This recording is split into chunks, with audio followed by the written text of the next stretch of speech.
Welcome to the Regular People Podcast. I'm Wade Allen, and today I'm joined by Erin Ledane. Hi. Oh, hi. Sorry.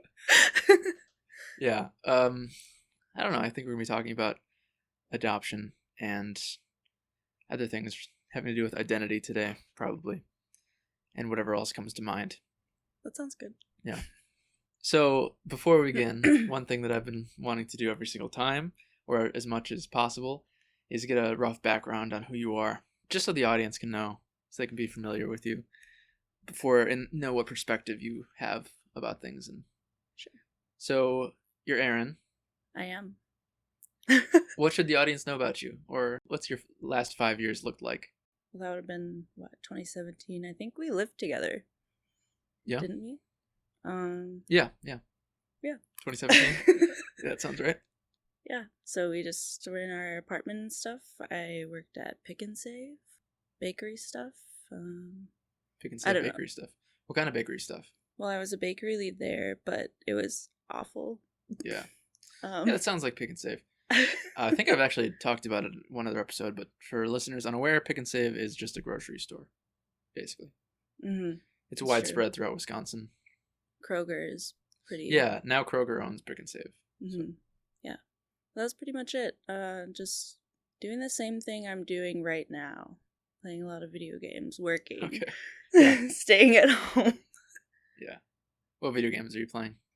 Right now, I'm playing a lot of Smite. Smite. Yeah, you've talked about Smite. I haven't played Smite, but I've played games like it. Got a big boner for Mythology, so it's right up my alley. I love Mythology too. Oh, just so many Mythology podcasts that I've been listening to. Oh yeah. Like which ones? Spotify has like Parcast. I think is their brand or whatever. But they have just straight up Mythology, which is just any kind, and then they have like serial killers. They have different like genres and stuff. I'm really trying to find like Norse mythology, and that's really fucking hard to find. Can I swear? Yeah, you can swear all you like. Okay. Yeah, I don't care. Yeah, Norse mythology is really cool. Neil Gaiman has a book that's kind of out of character for Neil Gaiman, because usually he writes fiction and stuff. But it's I read it a few years ago. It's just Norse mythology. That's the title, and it's just him telling a bunch of Norse short stories that are all really interesting. Oh, that's cool. We have a book upstairs that I've browsed, but it's thick. It's kind of like, have you read any like Lovecraft or anything? Yeah, a few short stories, but from Lovecraft. So like for my brain, it's kind of hard to process because it was like written in like, he's got a weird writing style. Yeah, so it's kind of like that, but for Norse mythology. Oh, okay. So it's still weird for my brain to. Yeah. So podcasts are a little bit easier because they kind of dumb it down for me, and I like that. Yeah, it's much easier to understand spoken language rather than writing, because I don't know, even if it's older, I feel like it's easier to understand spoken language. Like if it's some sort of Shakespeare play, you got all that extra information with like an intonation and stuff, where they're still saying weird words, but you can get the emotion and the meaning through their tone. Oh yeah, and Spotify kind of goes all out because they probably have the budget. They have like soundtracks and stuff. Oh, it's so like whole like it's like a whole designs, shebang. So I'm just at work listening about like murders and stuff while I'm decorating cakes, and it's pretty awesome. Yeah, one of my coworkers listens to a podcast. I think it's just called Serial Killers, and it might be the one you're talking about. I don't know, but oh yeah, I hope so. It's like 2 episodes devoted to a serial killer, like one for their backstory and one for their. Is that the one? Yeah, sounds sometimes like it has 3 parts. Yeah. Yeah.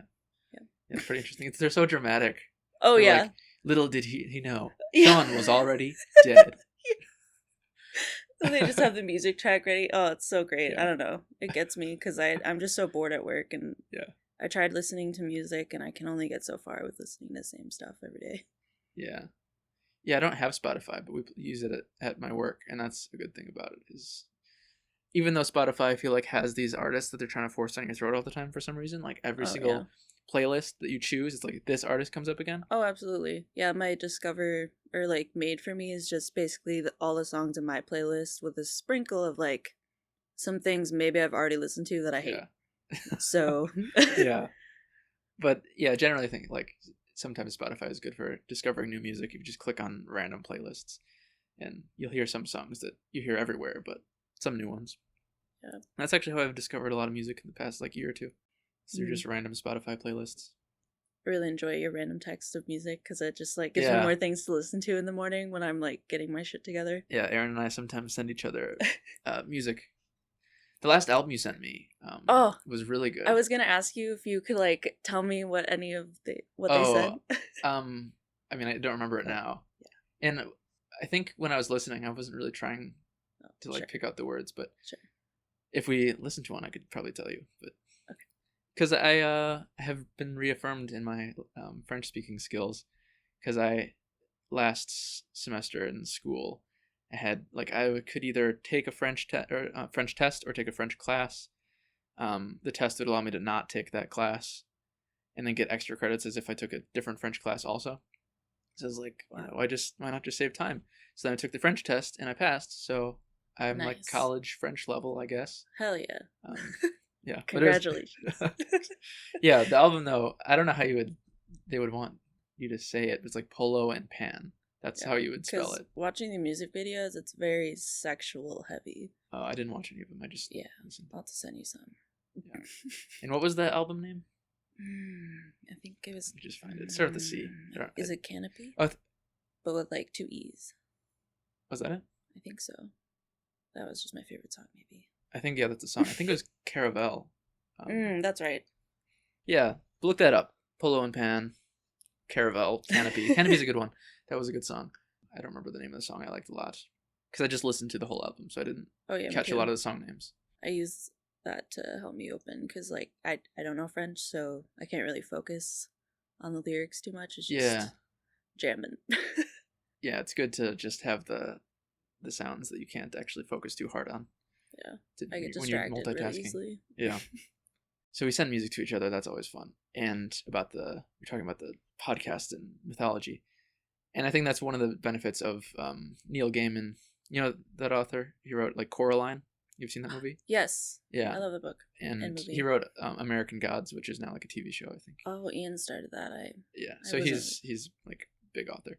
Nice. Yeah, he wrote the Norse mythology book, and that one it's nice too because it's not like written in the 19th century or 18th century or some like super old style book about it. It's like written in like 2017 or something. Nice. So let's check that out.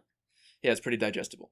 Although probably not as enjoyable as listening to it with something that's all like sound designed and got like, yeah, you'll have to send me that. I want to know their budget because they have the same people doing like 10 different podcasts, and I'm like, where do they have the time? I mean, I guess they have the time, but yeah, I listened to like Duolingo podcast, the French one, and that one's got a pretty nice quality to it too. They've got all these sound effects, and they've got like the narrator guy, but then they interview actual French people because I think the narrator isn't actually French; he just speaks French.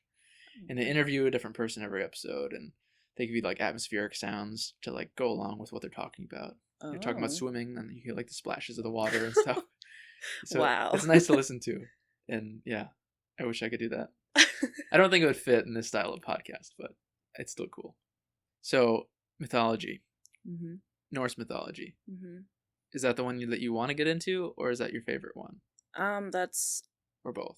I have a boner for it right now because I love Vikings. I don't know if you watched that show. I've seen at least an episode, but not much of the show. Sad, but it's really good.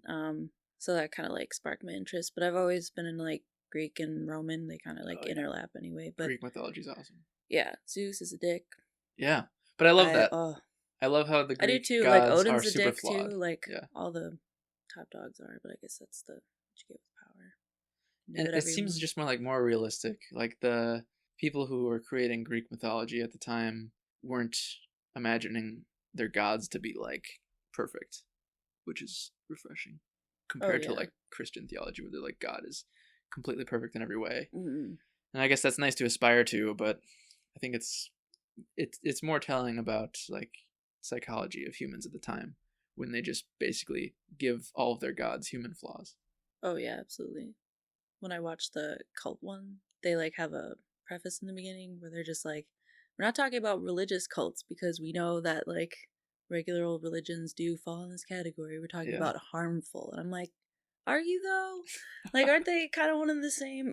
Yeah, cults I guess stop becoming cults when they get popular enough. Yeah. Now they're I just religion. don't think that's right. But, yeah, they should still just be called cults. Yeah. I don't know. My parents are like super Catholic, so when I went back there a couple years ago after not being there for like 5 years, it's really uncomfortable. Just the up and down and just like everyone chanting together and stuff. It was just really surreal because I was like, wow, I was just part of that fucking. Yeah. I don't know. But you It's would just went really back to weird. the Catholic like church, like ceremonies. Yeah, I went like when I was 21, and I stopped going there when I was 18 because I didn't have to anymore. Yeah. And it was just really weird. I don't know. It was uncomfortable. Did you move out at 18? Kind of. I don't know. My parents and I kind of had a rocky relationship, so I Yeah. was kind of in and out. Oh, okay. Yeah. Okay, so maybe we should move on to that subject of your parents and adoption and your childhood. I guess all those things are connected. So you are adopted. I am from Paraguay. Paraguay. That's cool. Mhm. Have you been to Paraguay? Yes, I went there for 2 months when I was in like second grade. Oh, okay. Yeah. Wait, so you were adopted from Paraguay. How Mhm. old were you when you were adopted? 6 months. Okay, so yeah, no memories of that. No idea.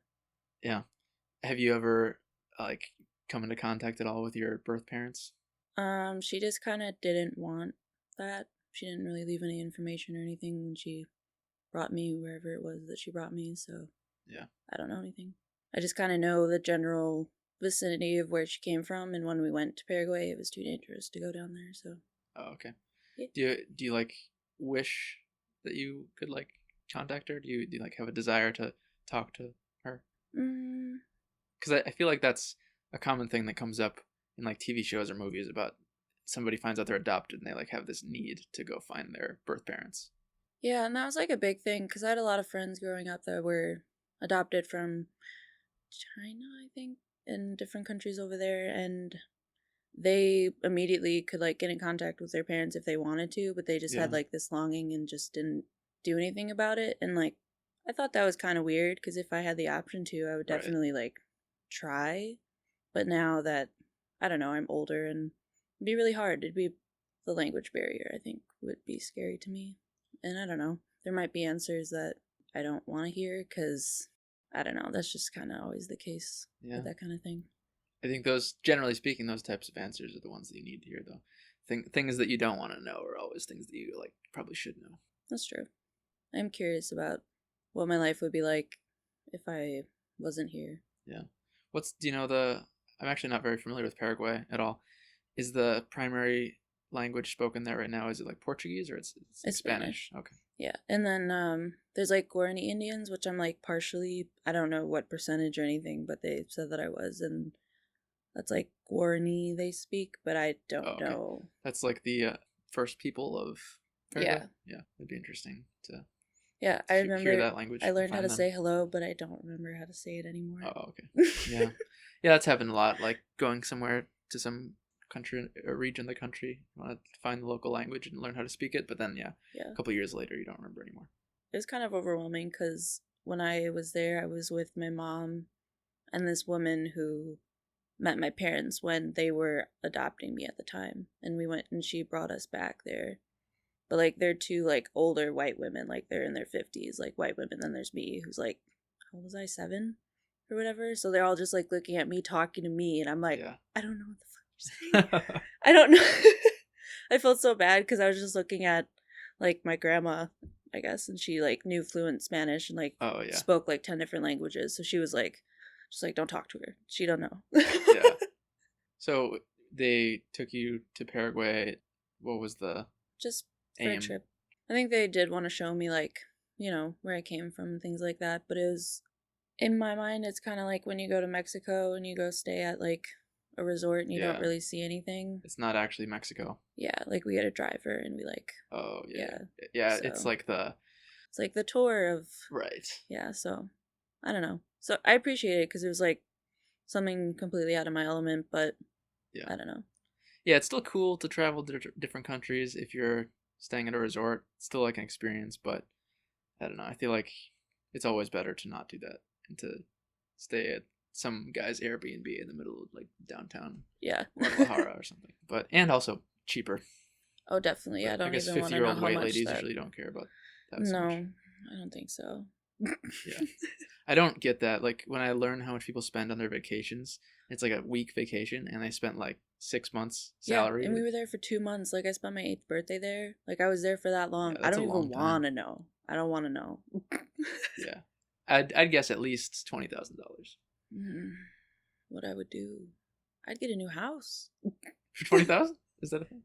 Maybe. I don't know. I'm not in the house buying part of my life, so I don't know. I don't know. I only rent. So Same. Although my dad just told me that he like got a place like 6 months ago, an apartment, and now he's like, you could move in there. Like he's renting it out to other people. Oh, So I see. maybe I could be less of a renter. Rents to my dad or out from my dad instead of some I suppose.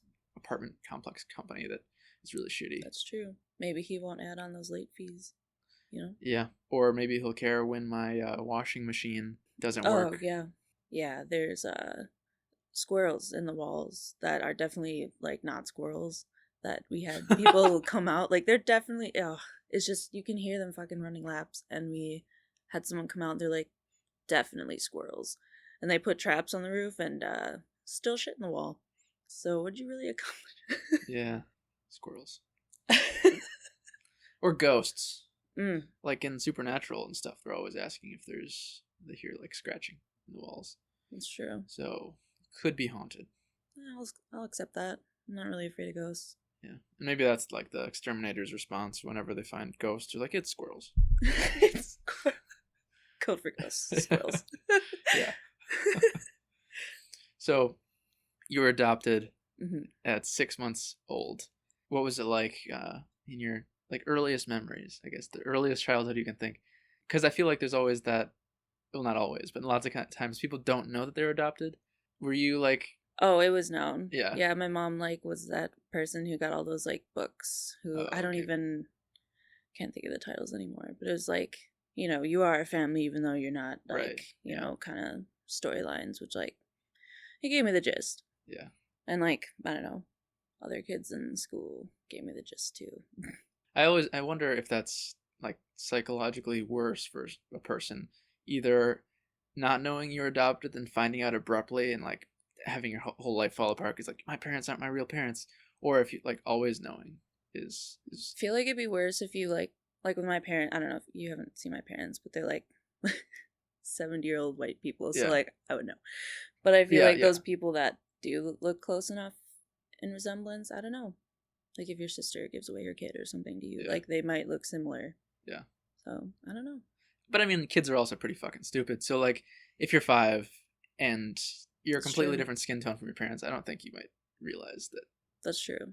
That's not how. I don't think I'd be smart enough to really figure that out until like kids were like, "Hey." Yeah. Yeah. That's not right. Some people would always say my mom and I had the same nose. I'm like, now you're just reaching for something, because no. Yeah. Especially if you think like storks bring children to you, then like you don't need any sort of genetic relation. Like you're just getting a random looking baby from the sky. That's true. So I never understood that story. I don't know. It's just like parents finding a feeble excuse not to talk about sex with their kids. Oh, that really just pisses me off. Yeah. The lack of sexual education that we have in this country. Oh. Did you have a quality sexual education, do you think? Absolutely not. Like, my parents, like, and I did not talk about it at all. Like, never. Yeah, same. Never. Until I got caught, masturbating? With my ex-boyfriend. The police caught us at a park and Christmas Eve, and they had to come get me. And I was literally 2 miles down the road on the way back to my house. So that's how they found out that I was having sex. It's great. Yeah, I feel like it's probably more common for guys. Like, their parents are, like, forced into this awkward, like, we've been trying to not talk to you about sex for years. Now we kind of have to do something. When their boy is, like, masturbating all over the place. And then, yeah, girls, I guess. That's true. You can...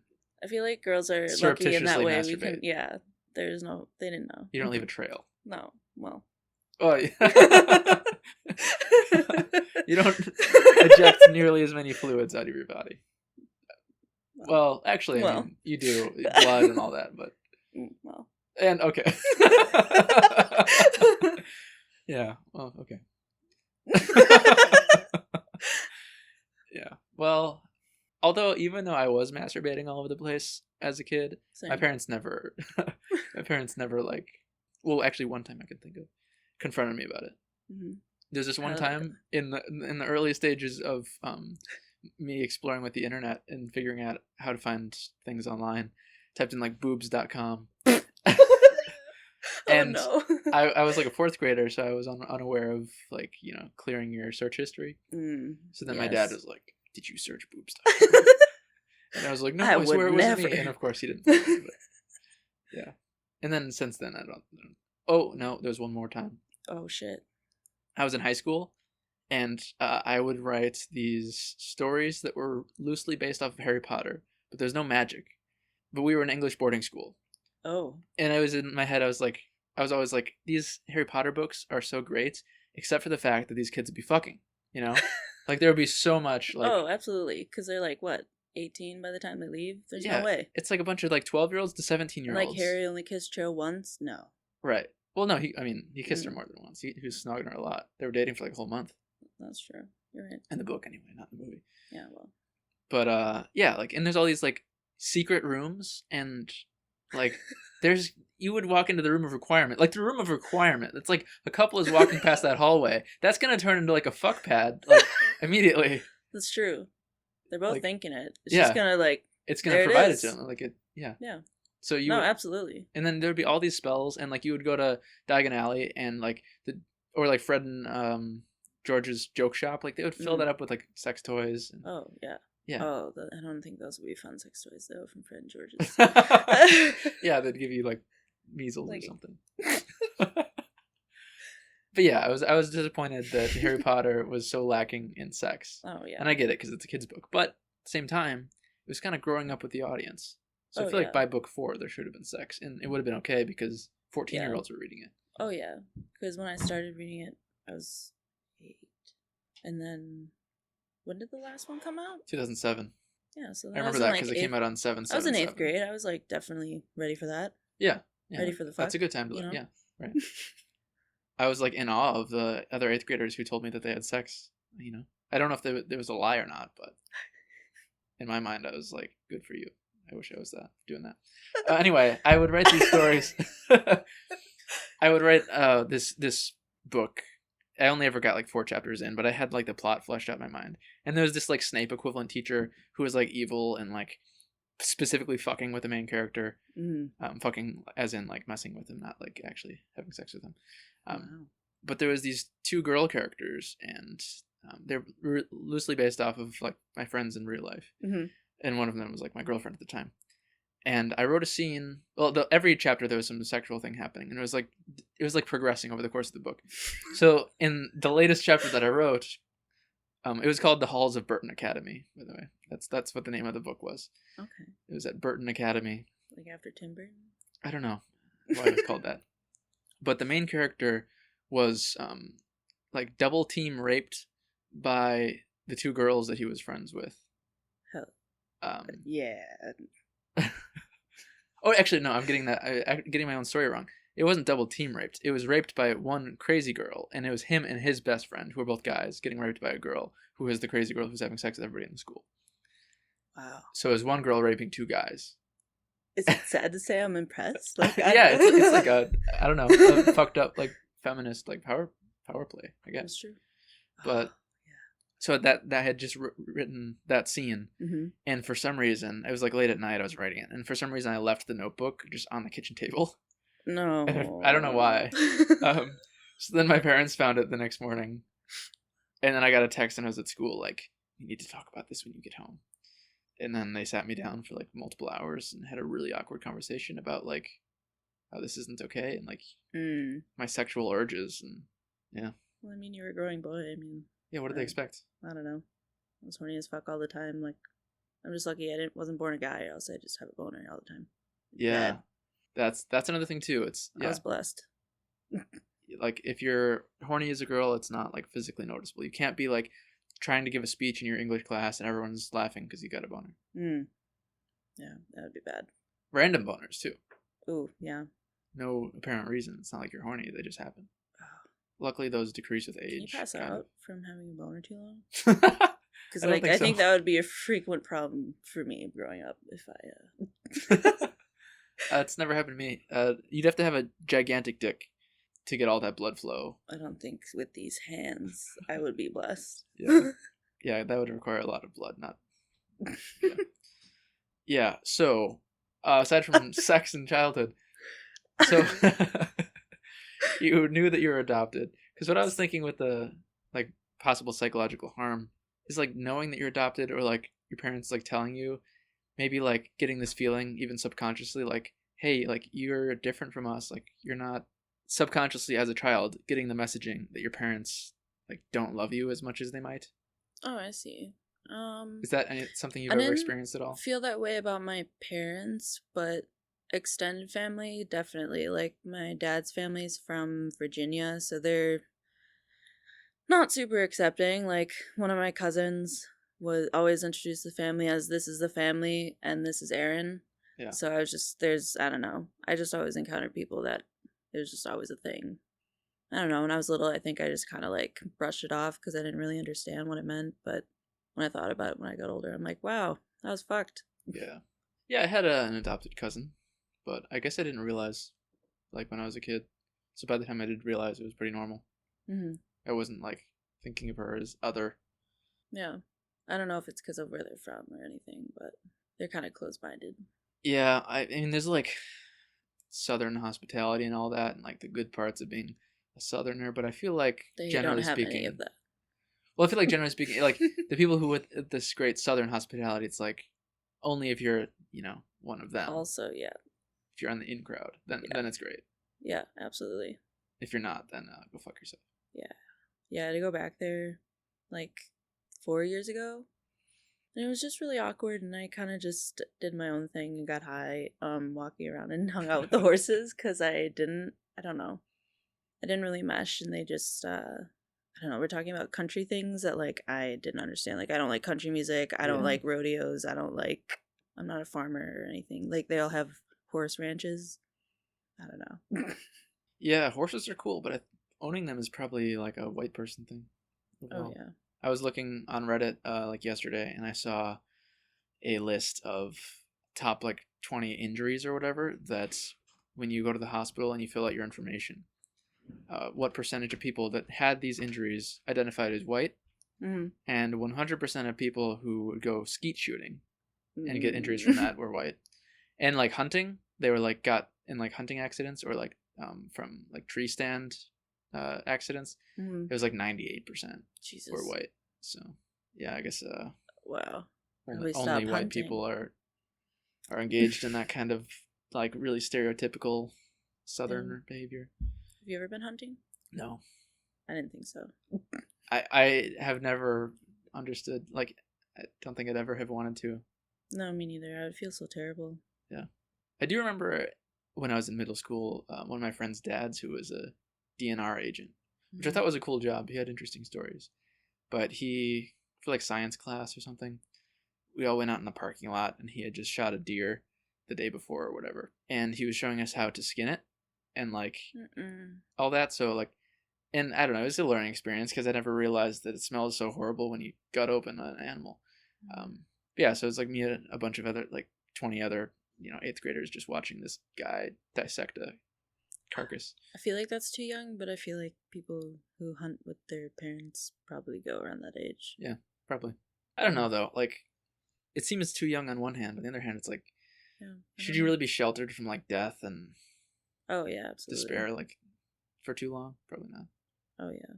I guess that's the plus side of having older parents.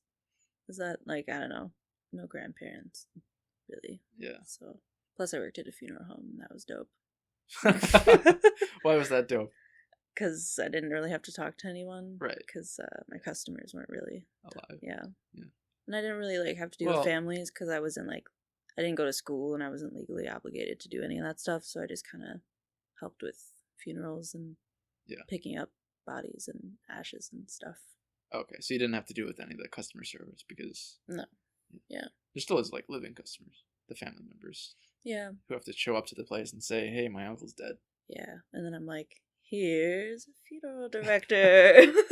I always thought funerals, like, and the entire, like, funeral industry and culture is supremely fucked. It's for the living. It's not for the dead. That...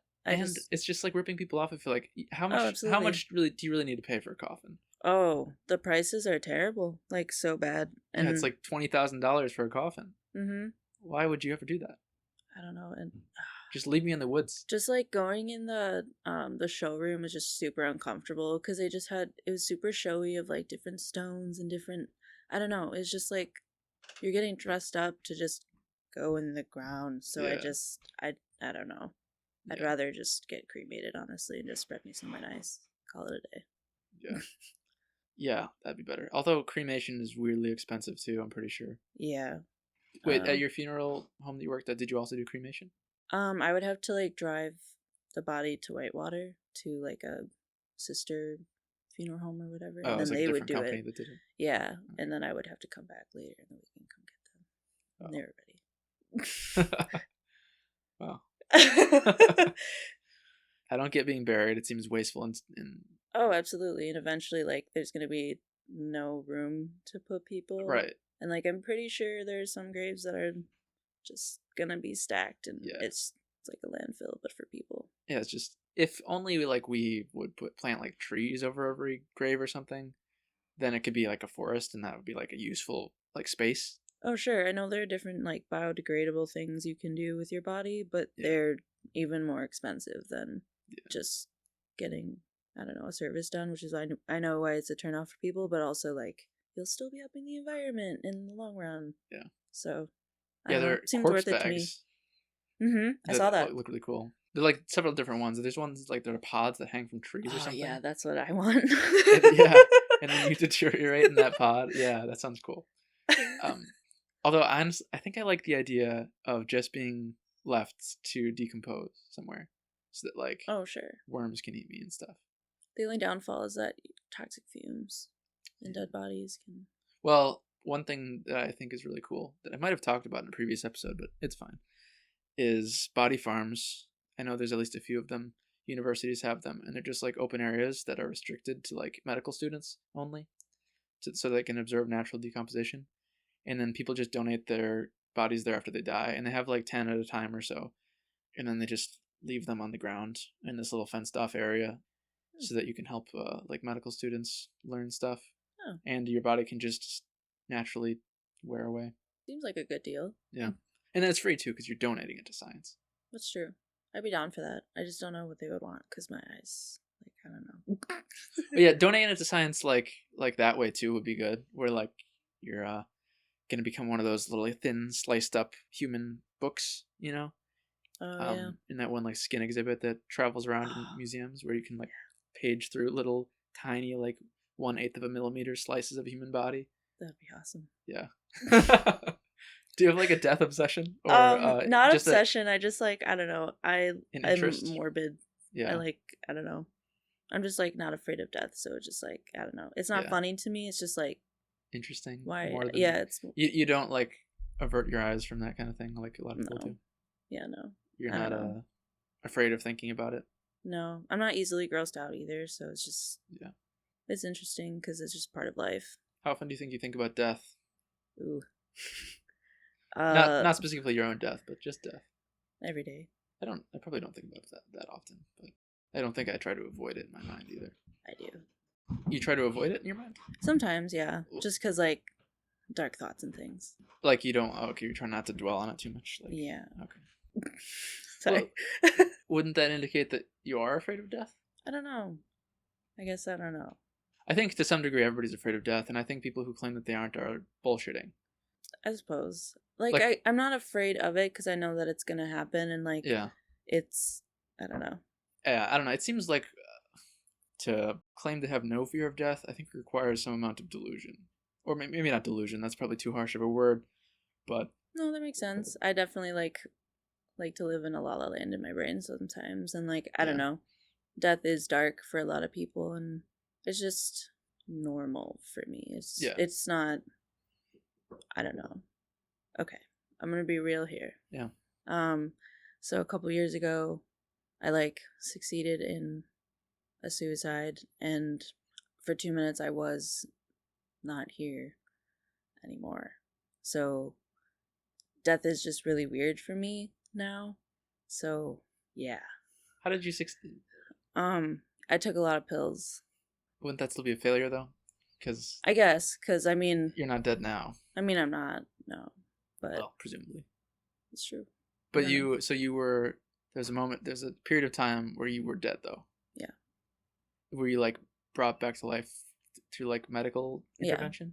Yeah, my parents took me. Well, they called 9. I don't really know. I don't really know what happened. Well, yeah, I just you weren't like there. yeah. So, I just woke up and it was just like really weird, and I think about that a lot every day. Yeah, you think about that every day. Not every day, but some days are worse than others. Yeah. What is it that you're thinking about? The mental state that you were in when you did that, or that you It's more so that I feel like on days where I don't feel like I've done enough or whatever, I feel like it's not worth, like, I don't know. Not worth Sometimes, living? yeah. Yeah. Or it wasn't worth bringing me back kind of thing. Oh, okay. Yeah. Just kind of feels like a waste of space. Sorry. No, I don't. I mean, didn't mean to get too dark on you. No, it's fine. As cheesy it is to say, I don't think you're a waste of space. I don't think anybody is a waste of space. I don't like. I'm getting better at it. Yeah, I don't know. I think it's like maybe it requires too narrow a definition of like what is worthwhile to call someone a waste of space. Like somebody who's, I don't know, successful, quote unquote, in their life or career, like owns a company or whatever it is. Like there's no real thing that they're doing that I think makes them a worthwhile part of the universe than someone else.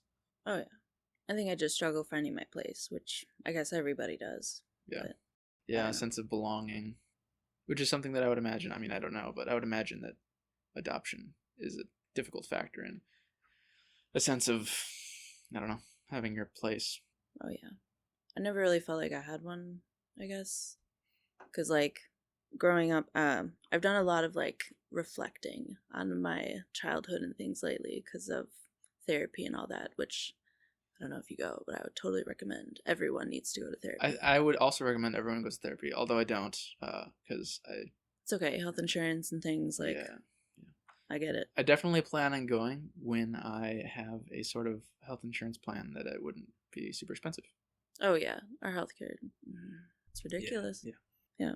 But just done a lot of like thinking about, just like trauma and just like there are things that you might be missing when you're growing up, or just like attachment styles that you have with your parents or like other people around you, and things that I didn't really know because it wasn't really a thing that was talked about in therapy when I was younger. But now that it is a thing, it's just like opened up a whole new door of like different mental illnesses and different cures and things like that. And I think it's really interesting how far things have come since I started therapy in like 8th grade. That's good. I could only imagine how much most people, myself included, could improve upon themselves in their lives if they went to therapy. Yeah, I only found out that I was bipolar like 4 or 5 years ago. I found out right now. Oh, that's true. So what? Okay, is bipolar one of those? Because I know there's several of these that have like changed definition over the years. Like people used to think of like schizophrenia as having split personalities, but now there's actually a difference between split personality disorder and schizophrenia. And I feel like bipolar disorder. There's 2 types. Okay. There's bipolar 1 and bipolar 2. I have bipolar 1, which is just like more severe mood swings and things. Right. I think bipolar 2 is just less mania and just more severe depression stages. Right. Yeah, that's the term I was thinking of, like manic depressive. Is that the same thing as bipolar? Like manic depressive disorder? Kind of? Yeah, that's Okay. That's pretty much their criteria. You have less severe depressive? No, I have the first one. The first, so yes. I just kind of bounce all over the place. Got you. So I need meds. Okay. So you take meds right now for that? No. Okay. So what's it like? Is there a tangible difference that you could put into words of your experience off or on meds for bipolar 1? Well, when I'm on meds, so I have one that's just to like stabilize my mood, and then I also have ADD, so I take Adderall. Oh, okay. And that's more so to just like keep me focused and stuff. So hopefully once the bipolar meds help me more, I won't have to take that anymore, because I don't really like having to take that.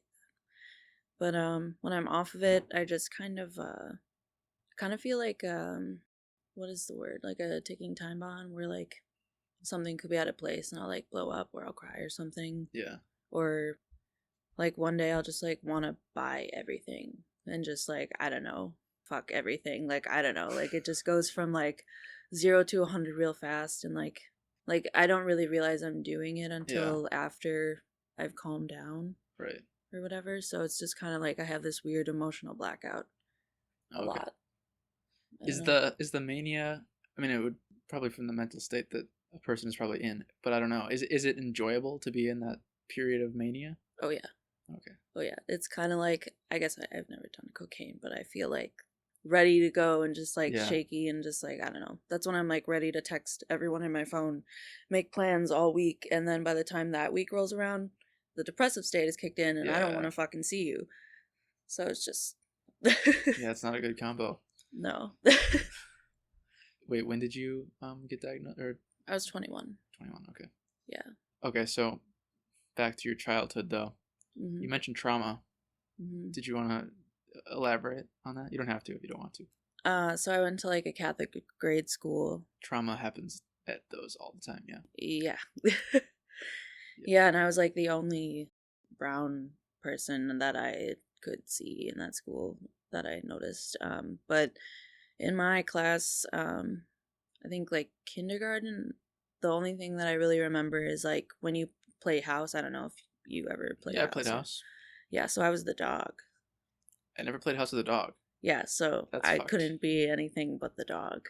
So like that was just kind of how it was, and like the teachers didn't really do anything. Wait, you were playing house at the school and the teachers were there's like, you know how there's like a playroom and like the teachers are literally right there? Oh, it's kindergarten.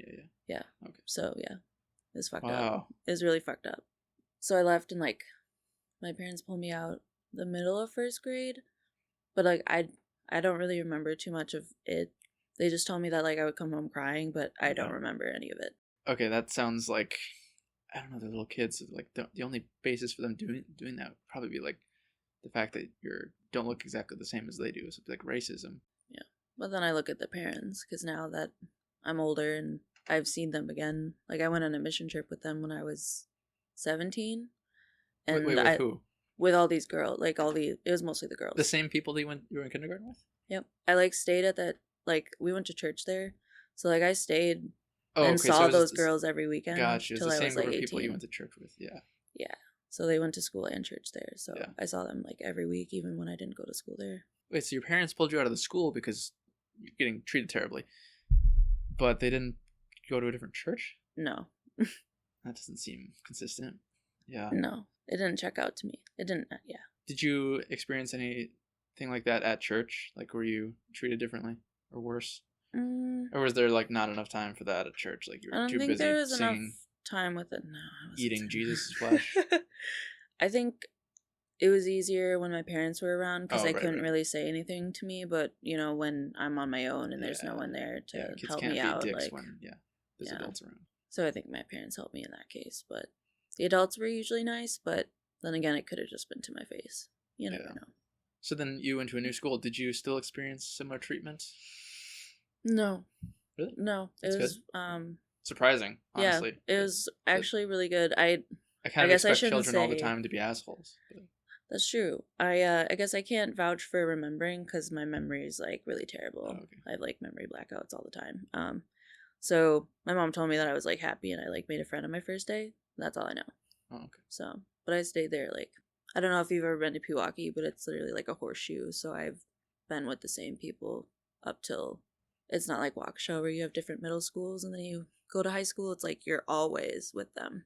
It was the horseshoe, like the shape of the school buildings? Yeah, like the schools all together. So like the grade school, so like the grade school, the middle school, it's all in the same campus. Yeah. So you just like never not see those people. Yeah, that's if you have bad early experience, that's gonna probably guarantee bad future.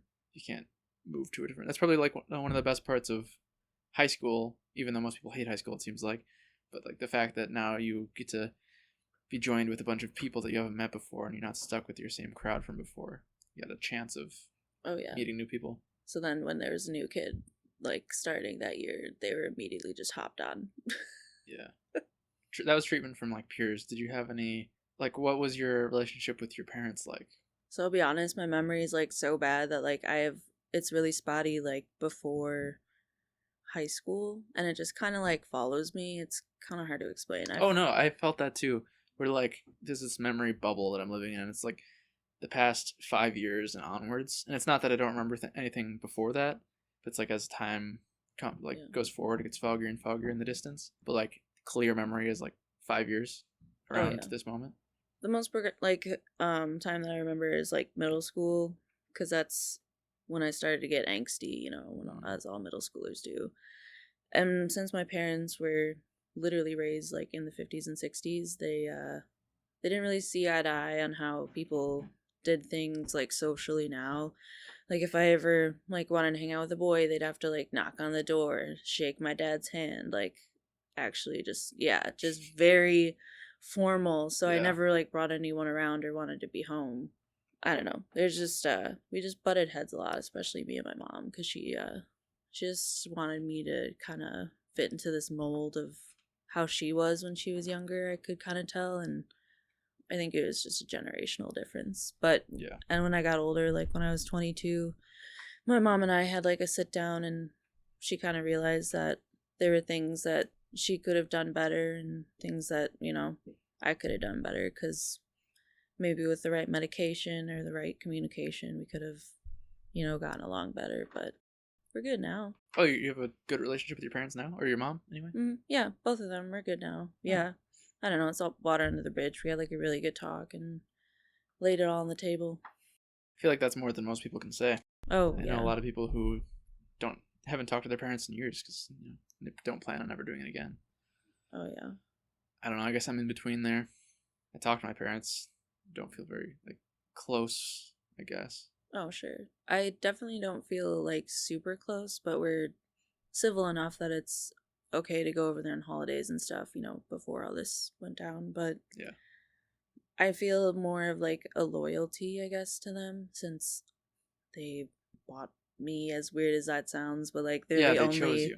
Yeah. So I don't know. So I just watched recently the Steve Jobs movie, and there's two of them. So the one I'm talking about is the one with... I saw the one with Ashton Kutcher. Not that one. So the one with the guy from the newer X-Men movies. I've never seen X-Men. Well, that's fine. They're not very remarkable. I don't know. Anyway, not the Ashton Kutcher Steve Jobs movie, the other one. Okay. And he's adopted.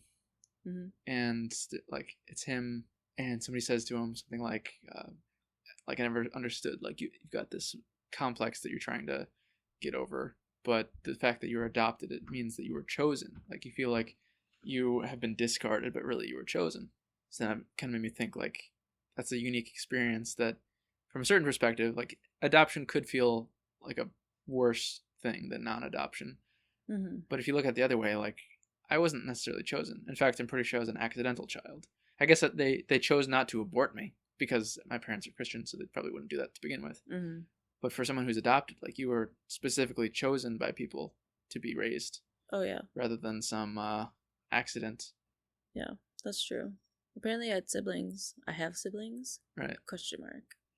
So I don't know. I guess I would have one question to my mom, I guess, if I ever met her, is just like, because she specifically said America is where she wanted me to go. And I ended up power in... I don't know if she actually did. She just like kind of left more of like a powerful suggestion. Yeah. But I don't think they really had any power to like do anything about that. But it worked. Yeah. It happened, I guess. So I just was curious, like, why here? I don't know. I mean, I don't know, but I would guess that's like the American dream, and like I suppose you have a child that for whatever reason you can't or don't want to take care of, so send them off to the place where you think they'll be have the best future. That's true. Not necessarily that's actually the case, but that's the popular idea. That's true. A lot of immigrants come to America because it's the place to fulfill your dreams. I think Europe is the place to fulfill my dreams. Honestly, yeah. Like you probably would have been better off if you were raised in Norway. I would love that. Yeah, I think that's probably like a really like millennial or Gen whatever the other one is. XZ. XZ. One of the One two. of those. The 1995 birth era of like people looking kind of idealizing, deserved or not, like Europe and like Scandinavian countries. Because I feel that like they seem like they've got their shit going a lot better than we do. But that's something that like my dad or like people my parents' age just don't understand. They're like, those are socialist countries. Like, why would you want to live there? My dad feels the same way. Have you seen like Parks and Rec? No. Oh, okay. Well, Nick Offerman's character, Ron Swanson, he's like libertarian, and he's like, I would never go to Europe for any reason, because they're socialists over there. And then he does go to Europe because his favorite Scotch or whatever it is, whiskey or some sort of alcohol company, is made in Scotland, so he gets to visit their facility. But generally, yeah, he's like, I hate all European countries because they're socialist. Yeah. I don't get that mindset. Yeah, no, me neither. My dad always like starts these weird, I shouldn't even like, I don't know.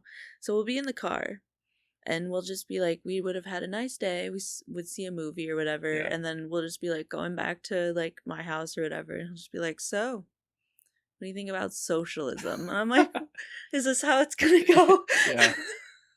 Yeah. I don't know. And he's like taken me, I don't know if you've ever heard of the movie Unplanned before. No. I think maybe I've talked to you about it. It's like about the Planned Parenthood abortion movie that came out a couple years ago that my dad made me go see with him. Anti-abortion movie? Mm-hmm. Yeah, it was just basically like anti-Planned Parenthood propaganda. Yeah. It was pretty bad. And that was actually what we went to go see before he asked me what I thought about socialism. That whole day he was trying to like yeah. It's a plot. Convert you to something. Yeah. Yeah, well, every time I see him, he's always like, so are you sure about the blue? Or he'll be like, you sure you don't want to come to church? Just, I don't know. Yeah. He's just very bold about it because he thinks that everyone needs Jesus.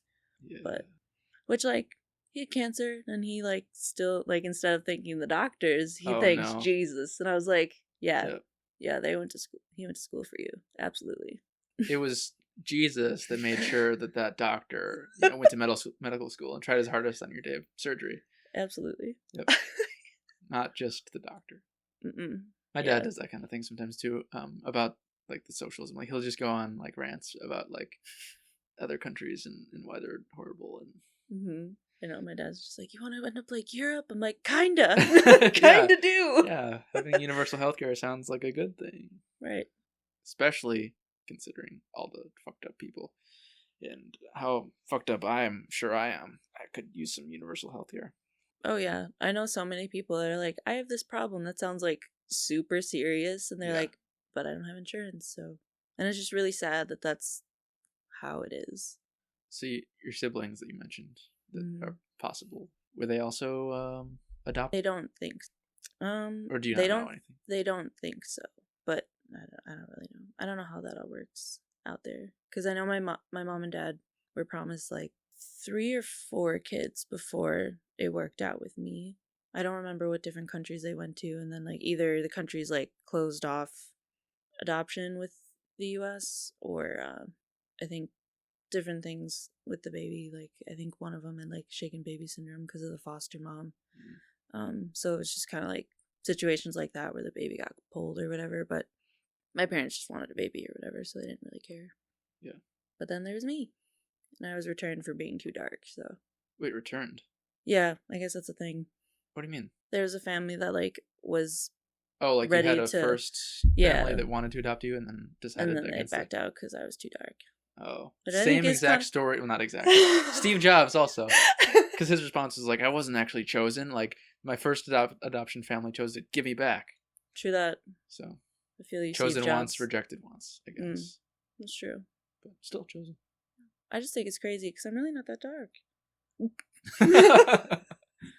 Yeah, I don't think so. Not that it really even That's true. matters. It doesn't matter. Although, why did they specifically like seek out a Paraguayan child? I think that they had friends that ended up adopting a son or something through Paraguay, and they suggested it to my parents, but I don't really know. Do you think... Well, okay, do you think that your life would have been better had you, I guess, not been adopted, stayed in Paraguay as a Oh, little infant? no. Yeah. No, probably not. Because, like, I can only imagine what the foster care system is like Right. there versus, like, what it is here. And, like, considering, like, my glasses and just, like, different health things that, like, Yeah. I've gotten help for here, like, I maybe not would have gotten help out there.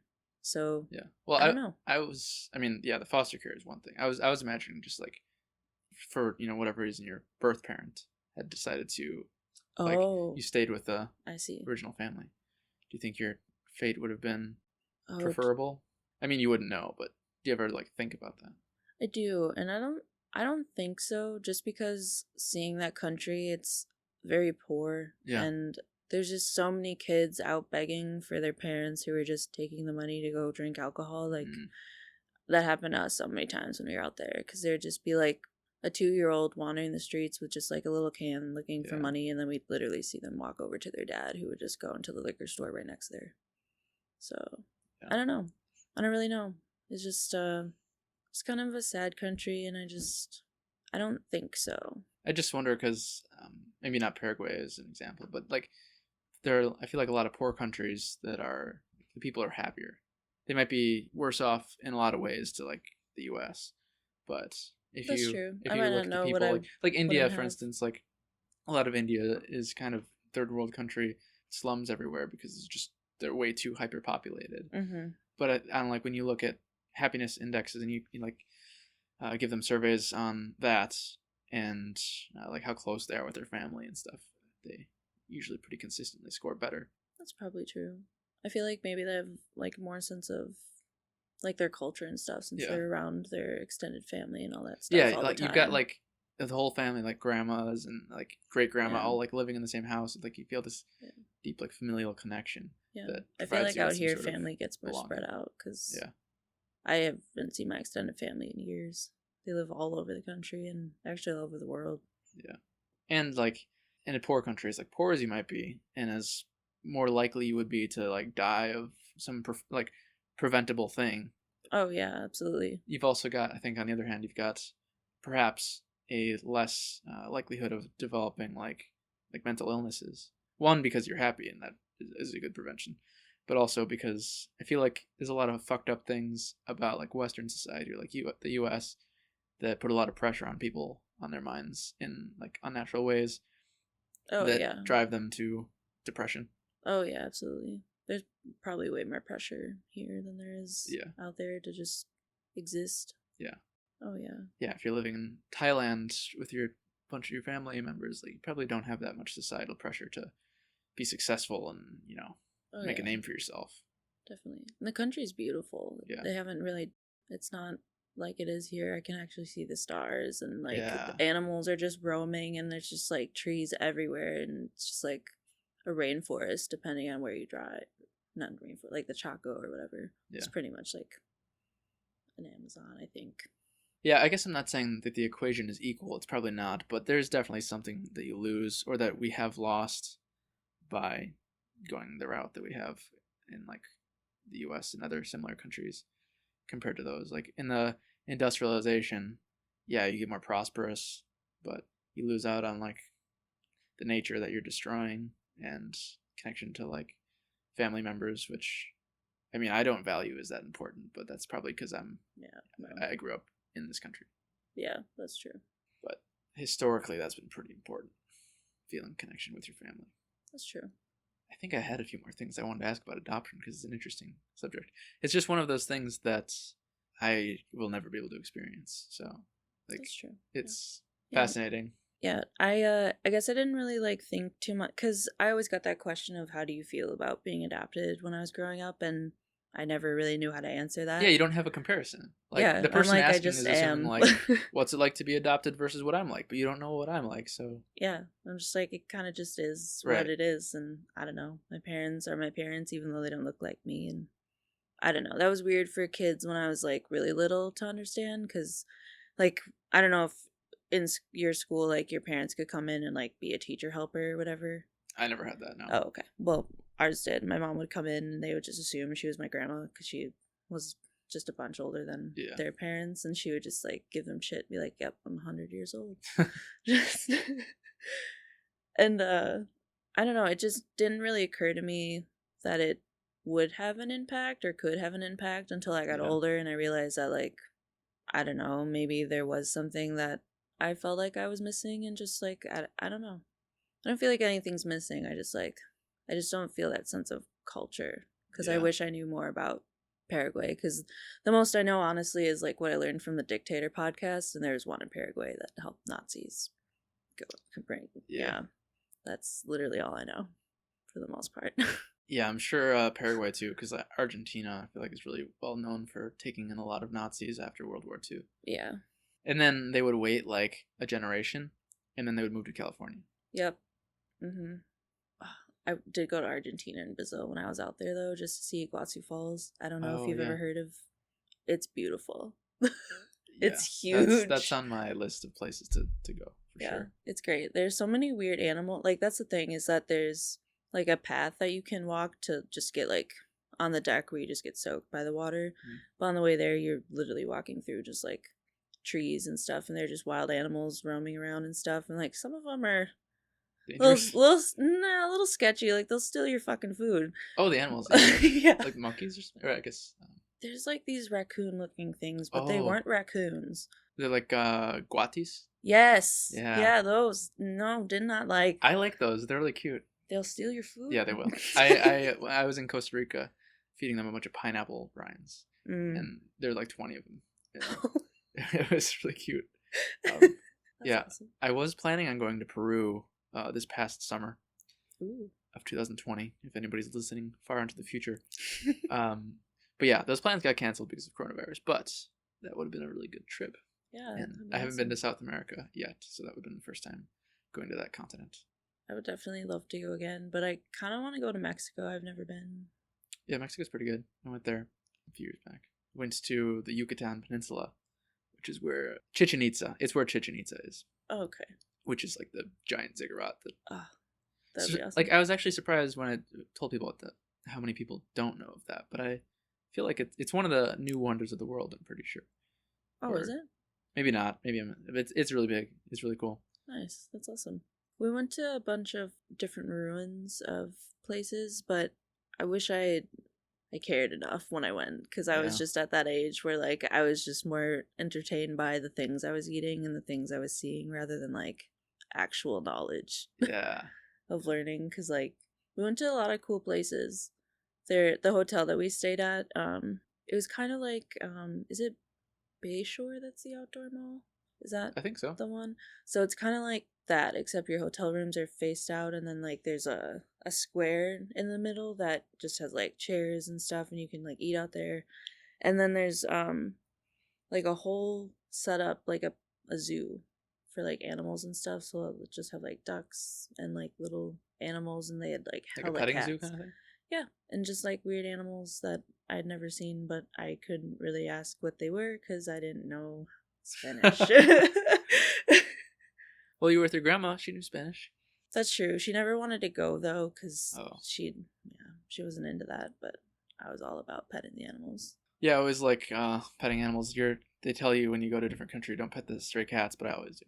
Oh, I did. Yeah, there was actually another morbid. There was a kitten there who was dying, and I just like really wanted to take care of it and do something about it, but all of them were just nonchalant about just like leaving it there, and then they would deal with it. Cats? The people like in the hotel, and like also just like my grandma and my mom. They're just like, just let it be. I'm like, that's just, I don't know. I was just so little that it's just like, I was like, no. Yeah, I watched one of my cats die once. So I've had that kind of thing. Can't really help them. Yeah. Well, yeah, I guess you can, in the sense that you can like comfort them. That's probably one of the best things things you would most want as you're dying is somebody to like pet you rather than just ignore you. Yeah, that's true. Me and my family were going to church one day. Oh, wow. I don't know why I said it like that, but we were going to church one day when I was like 13 or something. Mm-hmm. And I had seen my cat sitting like right behind the wheel of the tire, because the car was heating up and it was warm. Mm-hmm. So the cat was sitting behind it. And I'd seen it before like that several days in the past. It was kind of a new cat too. We had it for like just a few months. It was kind of babyish. It wasn't a kitten, but it was like quite young. And so I was like, yeah, it'll move. It moved every other time. And then we went to church, and right as we backed up, we just crunch and like went over a big bump. And then I was like, immediately, I was like, fuck. Like I know exactly what that was. My whole family got out. Like, what was it? And then anyway, watched my cat die. And then like I sat there with it, like trying to comfort as it was like dying. So how old are you? Like I don't know, 13 or something. I think it was like middle school age. Oh. Yeah. Yeah, I kind of had the same. My parents had only had dogs before, like, I think I was in kindergarten and I really wanted a cat. So we went to like a farm and like the barn cats had like a shit ton of kittens. So I just like picked one. And I never had a cat. They never had a cat. So we just kept it in the garage, which is like a little detached from the house. Oh, did it freeze? No, okay, that's good. No, it's a heated garage, yeah. But like the door just like goes up and down or whatever, and the cat like was usually pretty good at not running back under it when it was closing, and then one time it didn't. The curiosity got the cat. It was bad. Yeah. It's not good. That seems like a hard way to die. That traumatized me for a long time because I was like, I had totally murdered that cat, but it was really just like the garage it does its own thing. I don't know. Death is weird. Yeah. My brother stepped on a hamster once. Oh. It's sad. Because hamsters are so cute. And They like are. smaller than your foot, so you step on it, it's just squished. Yeah. So we can move on to talking about a different subject. Of all the ones you have written down, which one titillates you most? Drugs titillate me. Drugs. Yeah. Because we were talking about drugs a little bit with like prescription drugs you have to take for. Oh, that's true. Like, I suppose I was thinking more like the psychedelic fun drugs. I was wondering, like, what's the word? Drugs that you do to have a good time. Drugs. Happy drugs. Happy fun time. Yeah. What was your first experience with drugs, if you remember it? I think I was 13 or 14, and I was just hanging out with my friends, and they were smoking, and I hit the pipe, but I didn't really know how to smoke weed, and at the time no one explained it to me, so I probably did it wrong. And I didn't feel anything, but we were also like, that was my first time drinking as well, so like it could have just been a mixed bag. Yeah, the first time I smoked the weeds, I didn't feel anything at all. And I was told like you need to do it a certain amount of times or smoke a certain amount because like you've got a resistance the first time you do it. See, I feel like that's bullshit. They just didn't teach us how to smoke correctly, or else it would have worked, because I can get high just fine now. Well, maybe it's because you've done it enough times or that's whatever. True. But that's what I was told. I don't know if that's true, but it's very also possible that I didn't actually inhale because for a while I didn't even understand like how to do that. That's true. Most people smoke weed like they smoke a cigarette and they won't get high, and it's just kind of... Yeah.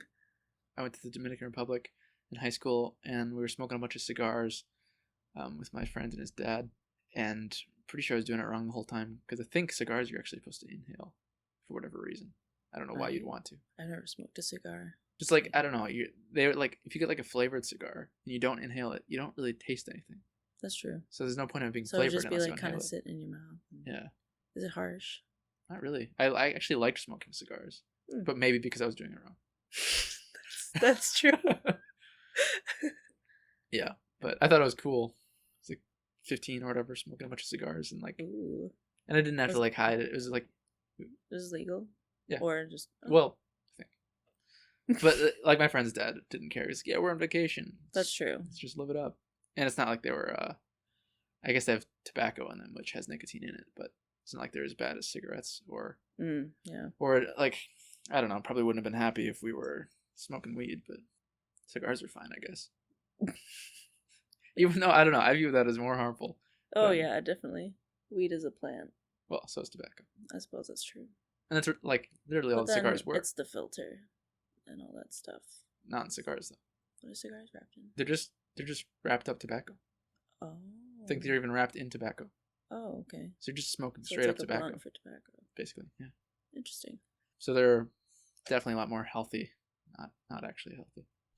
So yeah, smoking weed with the friends. Was it just like weed as a teenager or a middle schooler? I smoked weed a couple times, but I really like. I got into alcohol pretty early. Yeah, that's popular. Yeah, I don't really even like remember why I decided that that was the cool thing to do. But then like my friends and I went really heavy, and we would like have parties and stuff in high school, and like I don't know why I thought it was so cool, but like looking Well, everyone back, else thought it was cool. I don't think teenagers actually think for themselves, or anybody for that matter. But no, I guess I drank a little bit of alcohol, but it was never something, even to this day, that I've actually gotten that into. Oh yeah, I was like super into it, and then I kind of hit a wall when I was 21, cause I made a lot of bad choices when I got too drunk, and I would wake up in places I didn't remember Like getting bad to. sexy choices. Or Yes and no. Sometimes I would just like be somewhere like at someone else's house, cause I don't know why. Yeah. Because my friends were there, but then my friends would leave, which like I guess says something about my friends. Yeah, they just left you there. Yeah. Yeah. Yeah, those aren't good friends. No. But I just put myself in bad situations, and then when I was 21, I like woke up again somewhere I didn't know, and I was just like, I should probably stop drinking. And then I took a really long break, and now I take one shot and I'm having a good time. So I don't really know. Yeah. That's my preferred way to consume drugs, is like sparingly, so that when you do it, you can do less of it and still feel the thing. Oh, like just yeah. take a shot and then you feel like mildly. Oh, that's true. Because yeah, if you start drinking too much, then you gotta drink more and more until it's just so expensive, for one thing, as well as That's true. end Granted, up in weird when places. I was like a teenager, we bought like the really cheap bottles, Yeah. so it wasn't even like good alcohol. It was like Everclear and like nasty $5 tequila that just like basically burned your insides. So you're like, fuck it. Yeah. No. Now I'm a classy bitch and I get some red wine, but no, you gotta stay away from the absinthe and Everclear because it's just gross. Oh, it is gross. It's just basically rubbing alcohol. Well, is that cheaper? You probably just buy that from like Walgreens and drink it. That's true. So it was alcohol and weed. Did you experiment with like a lot of my friends in like middle school, especially, were like huffing stuff? Oh, like paint. No, I was not. I know a lot of boys that did, but I didn't, and Is that more of a boy thing to do? I think so. It's pretty stupid. I never got in on that. Like that was one time where the drug class, when gym class converted into like, let's teach about drugs for health or whatever. Yeah. That was one thing that pretty solidly convinced me. Like, don't huff paint. I was like, yeah, that sounds right. Like, I think that one I'll take a pass on. I just never understood the glue thing. Like, there's so many boys that sniff glue. I'm like, why? Or like, I had some guys that would eat it. That just seems like they're like 4-year-olds. Yeah, it reminded me of that. I don't remember what show that was, but maybe it's Powerpuff Girls. Like that one kid that like the episode where he just like ate so much glue and he became like a glue. Have you not seen that one? I don't think I've seen that one. Oh, I've seen Powerpuff Girls a lot of episodes, but he just eats a shit ton of like glue and he becomes a glue monster. Yeah, it's really gross, and he just like goos glue all over everybody. Glue's just gross. One thing I would sniff, and it wasn't to get high, just because like I've had asthma and breathing problems like my whole life. So I remember like in high school or in middle school, there was always hand sanitizer in the classrooms. So I would just like pump a bunch of it in my hands and then spread it a little bit and then just like put my face into my hands and sniff to like get that hand sanitizer right up my nostrils. That good stuff. And then it would like open my sinuses and make me breathe better. I suppose that you could just eat some horseradish. Yeah, I never thought of that though. That's true. But that's what I would do. Because for like a few minutes, it was like, would it be effective for a long enough time? No, it was like less than a minute. But it was that like that sweet relief for a moment. Yeah. At least like once every hour, like beginning of every class, just huff some hand sanitizer. Oh, there's a cat that jumped onto a chair and the chair tipped. It didn't fall over. Okay. Yeah, my friends were getting into drugs, and I was late to join the party. Yeah, I did that one time. It was like, I don't know, sophomore year or something of high school. and I was with a bunch of people, and this one guy who was trying to sell us crack. What? Yeah, we were like, I don't know where we were, but there's a bunch of people I didn't know, along with a few people that I did, and we went to this like gas station. This guy hopped in the car because we were driving my friend's convertible that he was proud of, so the guy just hopped in the car. Oh, I see. To hang out with us, I guess, and I don't know. We didn't want to say no or whatever. He was trying to sell us crack. Yeah, it was fun. But I didn't get high then. And then my friend would always be like smoking marijuana in his hot tub outside. And then his parents would catch him like every couple months and get really angry. And eventually they just got used to it and like, oh, whatever. He's a weed smoker. Nothing we can do.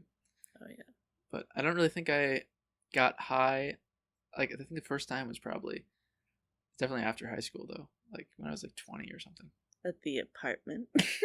Yeah, well, yeah. We Sounds... were playing like Rocket League, and I got super high, and I was like, wow. I don't know if that was the first time. That sounds about right. That sounds like one of the first times in my mind. And I couldn't stop laughing.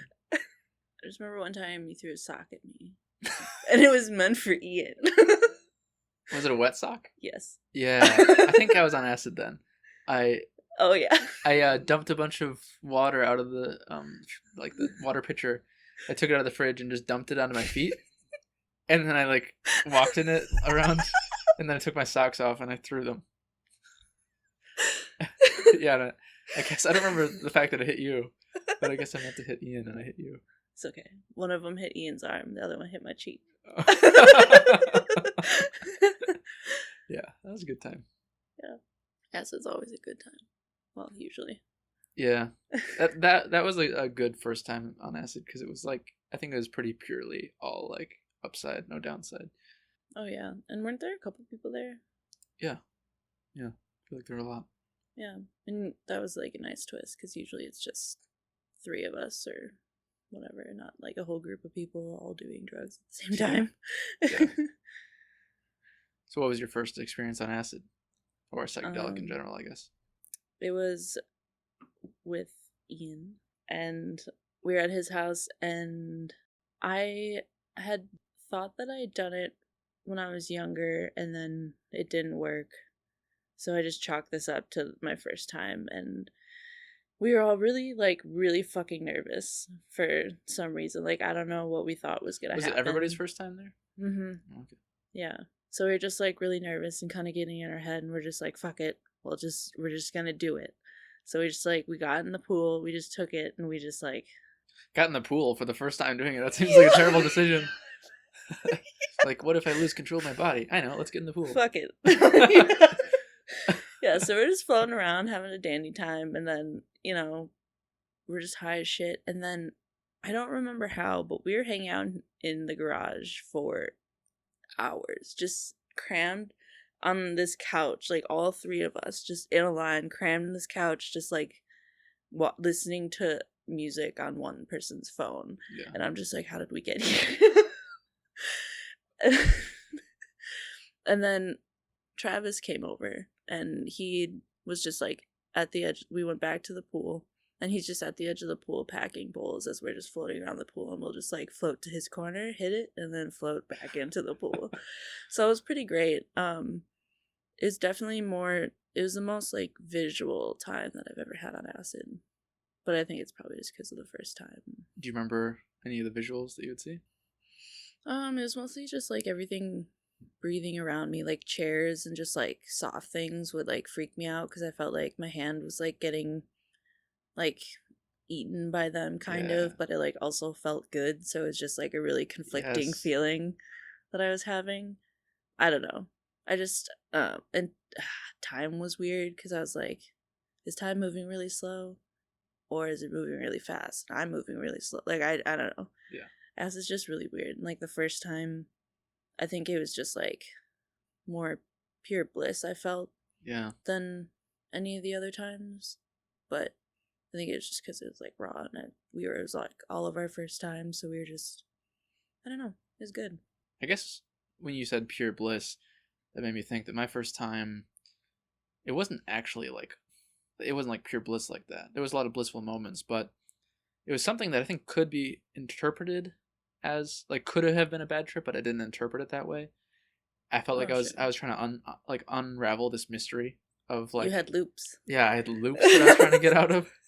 Yeah. I was caught in these loops. And I was like fascinated by it. I was like, there's something that's like I'm a prisoner in my own mind, and like my habits are constricting me, and I was trying to like go deeper and find like the base of it all. You were going in major self growth mode. Yeah.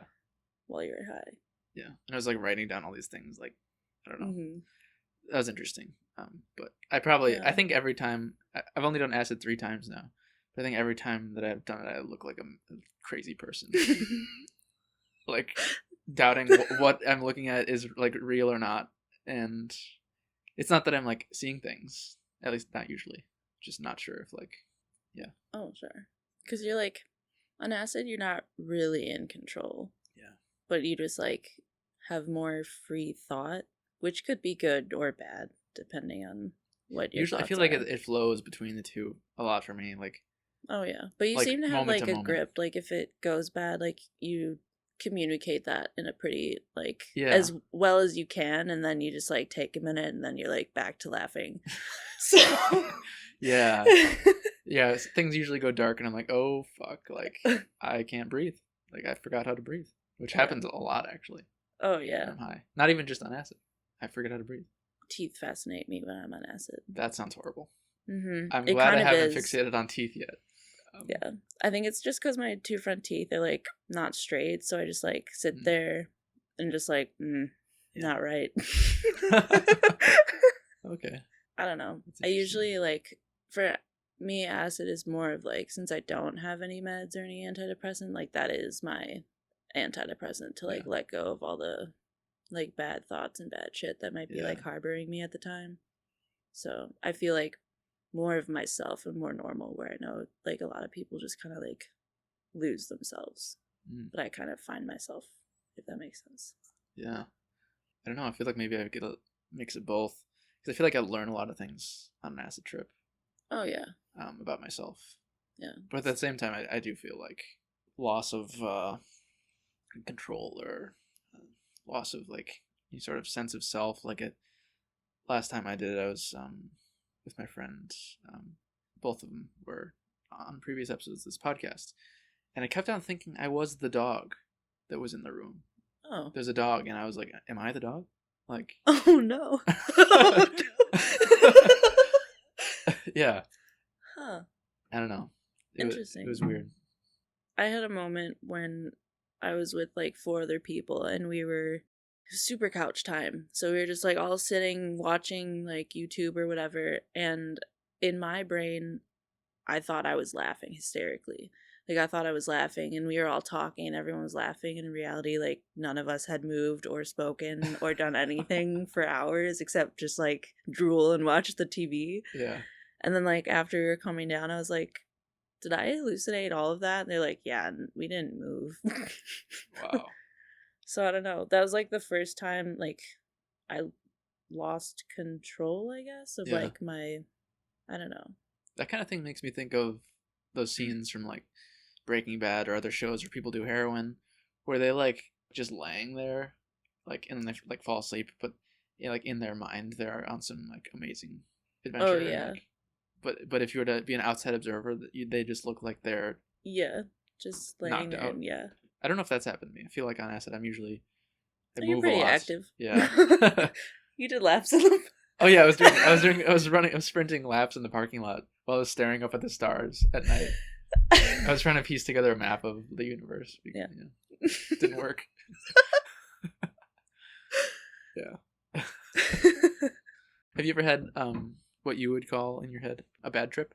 I think that moment of me hallucinating that was probably the worst. Like I've been around a bunch of people that I've had bad times, but it's never like you were around them when they were having. Yeah. But it's never really affected me. Like I was able to like keep control of myself, so I didn't also go down a dark hole. Yeah. I don't know. I've never really like, knock on wood, I won't right now because the mic. But I've never really had any like bad times with drugs. The last time I did it, it kept on bordering on bad tripness, but I don't think it got there. Like everything kept on turning into spiders. and I'm not a fan of them. No. Oh, I love spiders. But I was like, no, that's not actually a spider.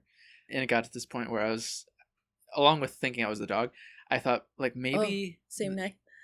Oh, no. Yeah, the same night. Okay. Like I was like, maybe the true version of reality is that I am a spider, and I'm so full of self-hatred that I can't come to terms with the fact that I'm actually a spider, and this is all hallucination.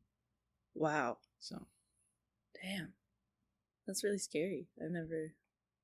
I've witnessed someone just kind of like go down into. I think like the part with acid when people have a bad trip is that they are either coming into it with like a bad mindset, or there's something that they're avoiding that like you can't avoid when you're on acid, because it actually strips away parts of your brain that you can't do anything about, and it just comes out, and that time you have to ride it out for 12 hours and that's scary because there's so many people that are like deeply unhappy and like are hiding it, and you don't know until they're freaking out and having a bad trip and trying to do something crazy, and you're also high and trying not to do something crazy. So it's just like, it's a weird cycle, but I just feel bad because I don't know. I don't want people to not feel comfortable being themselves or talking about things. That it has to get to a point where, it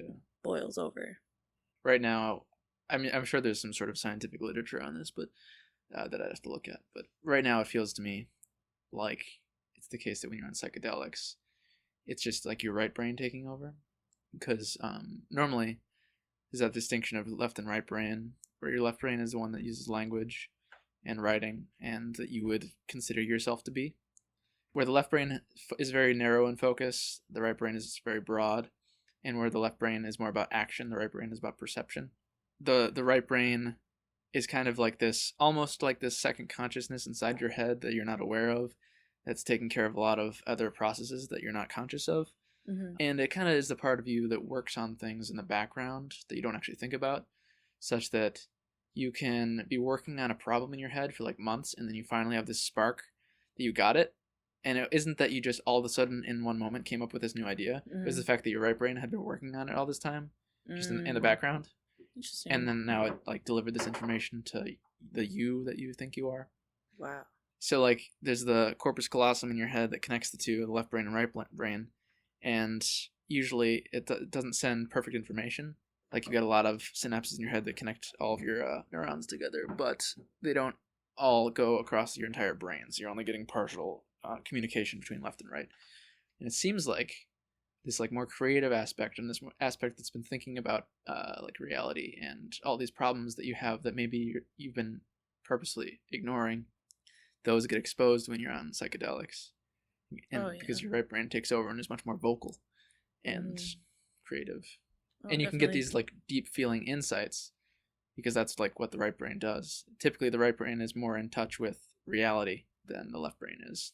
Yeah, it's so for some moments that I've witnessed, like some people will say that they're a different gender or they're a different sexual orientation, and they'll be so bold about it and stick to it, and it's like maybe something that they've never said to you before. And it's just it's a weird process when people kind of go down the rabbit hole, because either it's, I feel like, something they've been avoiding, or I feel like as the older we get, like it feels like the world's crashing in on us some more, because I don't know, we have more responsibilities and more things to stress about, so it's harder to just like relax and let go, because you still have all these stresses, and you might just like have them weigh down on you some, like even more when you're tripping and stuff, and then that's all you think about while you're still trying to have fun, and it's like really hard to do.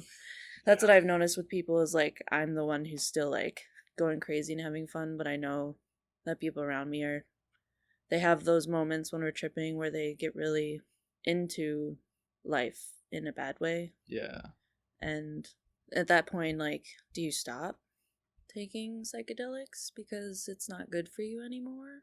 Not so much it's not good for you anymore, but just because it could trigger those thoughts and feelings. And I've seen people come out the other side not the same, and just for going through those things. And I don't know, I feel like you probably shouldn't stop.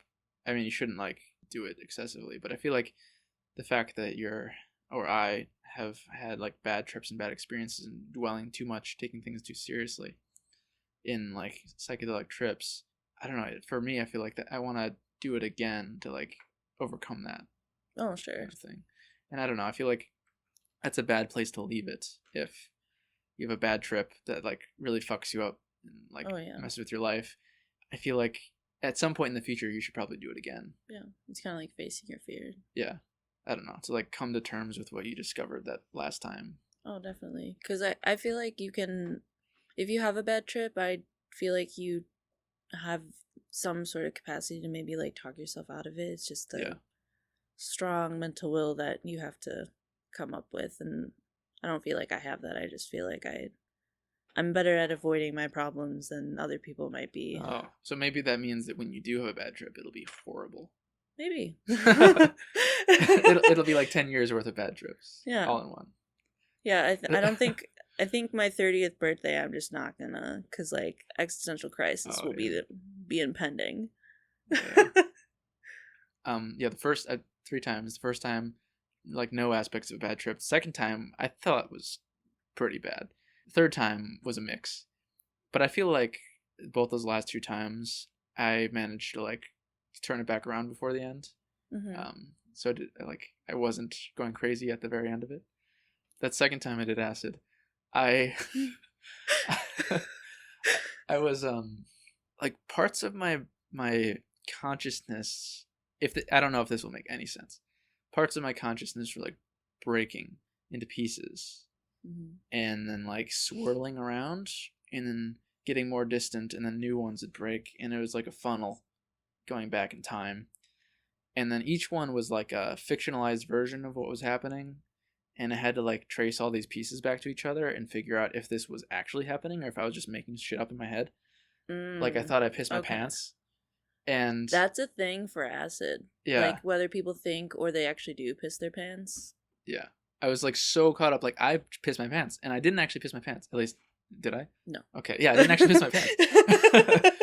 But I was like going down this train of thought that was like all like the worst possible scenarios that I could think of, like, and then I had to like work my way back through time, like, wait, no, that one didn't actually happen, neither did that. So I was like swirling in my head of like all the. I think that how would could this actually situation drive go me wrong? crazy. Yeah. That would be my bad trip. Yeah. Oh, It wasn't fun. Damn. Yeah, I had a friend who we did acid, and she laid on the couch, and she got back up, and she said she felt like like her body and brain melted into the couch, and she felt like she wasn't put back together again correctly. And I'm like, Jesus. Yeah. But I feel like that's a pretty good, accurate representation of how it is. Yeah. Oh, no, I haven't had that second part, but yeah, I remember sitting on the couch and feeling like the particles of my body were becoming one with the couch. And I remember I was like eating a slice of pizza. I felt like I was consuming like the individual particles, and then I could feel the individual particles in my tongue, and like the sensation of taste was just like these atoms mixing, and I couldn't actually taste like anything, but I could like just feel it. But then the pizza felt like it was part of my hand, so then I felt like I was eating my hand. And it was just like this like continuation of just like a particles eating each other. So it felt like the universe is just like consuming itself, which I guess to a certain extent is true. That's true. But interesting. A lot of people have freaked out about their hands like not being part of their body. Oh, that's a thing where they like look at their hand and they're like, "Is this my hand?" That would freak me the fuck out. Yeah, I haven't had that. I don't know. Like I disassociate really bad, but I've never really felt like this isn't my hand, this isn't my foot. Like I don't know. I just more so feel like this is in my experience rather than my actual body. Yeah, that is a thing though, which maybe adds a point to my idea of the right brain taking over during acid trips. Is people with split brain, when you cut across that connection, left brain, right brain, then people have all these sorts of issues where, so like your left brain is in charge of perceiving information from the left quadrant in both of your eyes, and the right brain is the right quad, or I mean, other way around, but left is for right and right is for left. But it's about both of your eyes. So your entire field of vision on the left side is the domain of like one side of your body, and the other is the other side of your body. So people with these split brain experiences, they have the sensation that they actually aren't in control. Like their left hand isn't theirs because you feel that you like identify with your left brain. So that would be your right hand. So you feel like your right hand, that's what you're in control of, and you move that. And then if you're like in a lab setting, like a psychologist is pointing out to you like your left hand right there, and they're like, whose hand is that? They're like, that's your hand, not my hand. Like they don't believe that it's theirs because it's control of the right brain. The right brain is no longer part of them, at least in their mind. Yeah, that's true. Damn. One more interesting thing, not quite related, kind of related, about the right brain, about how it's kind of like a separate consciousness. Normally, that's mostly fine because the hemispheres are connected. But when they're disconnected like that, when you cut through that connection, the right brain kind of forms its own person.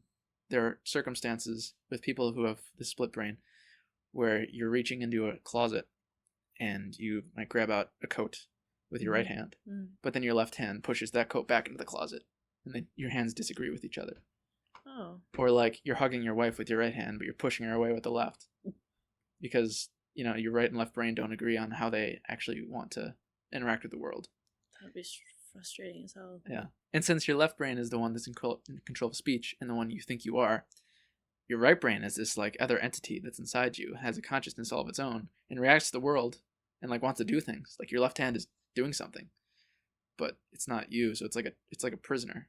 It's like would that categorize under like split personality? Because I mean, I guess it's not two personalities, you wouldn't, but like the other personality would never have a chance to voice itself. It's just like a mute passenger. Oh, that's worse. Yeah. Although people with these split brain procedures, I think after about like 6 months they learn to cope, and then their hands stop disagreeing. So you're right. Oh, okay. Your right brain learns to deal with it. So you can just train yourself, kind of. Yeah. Interesting.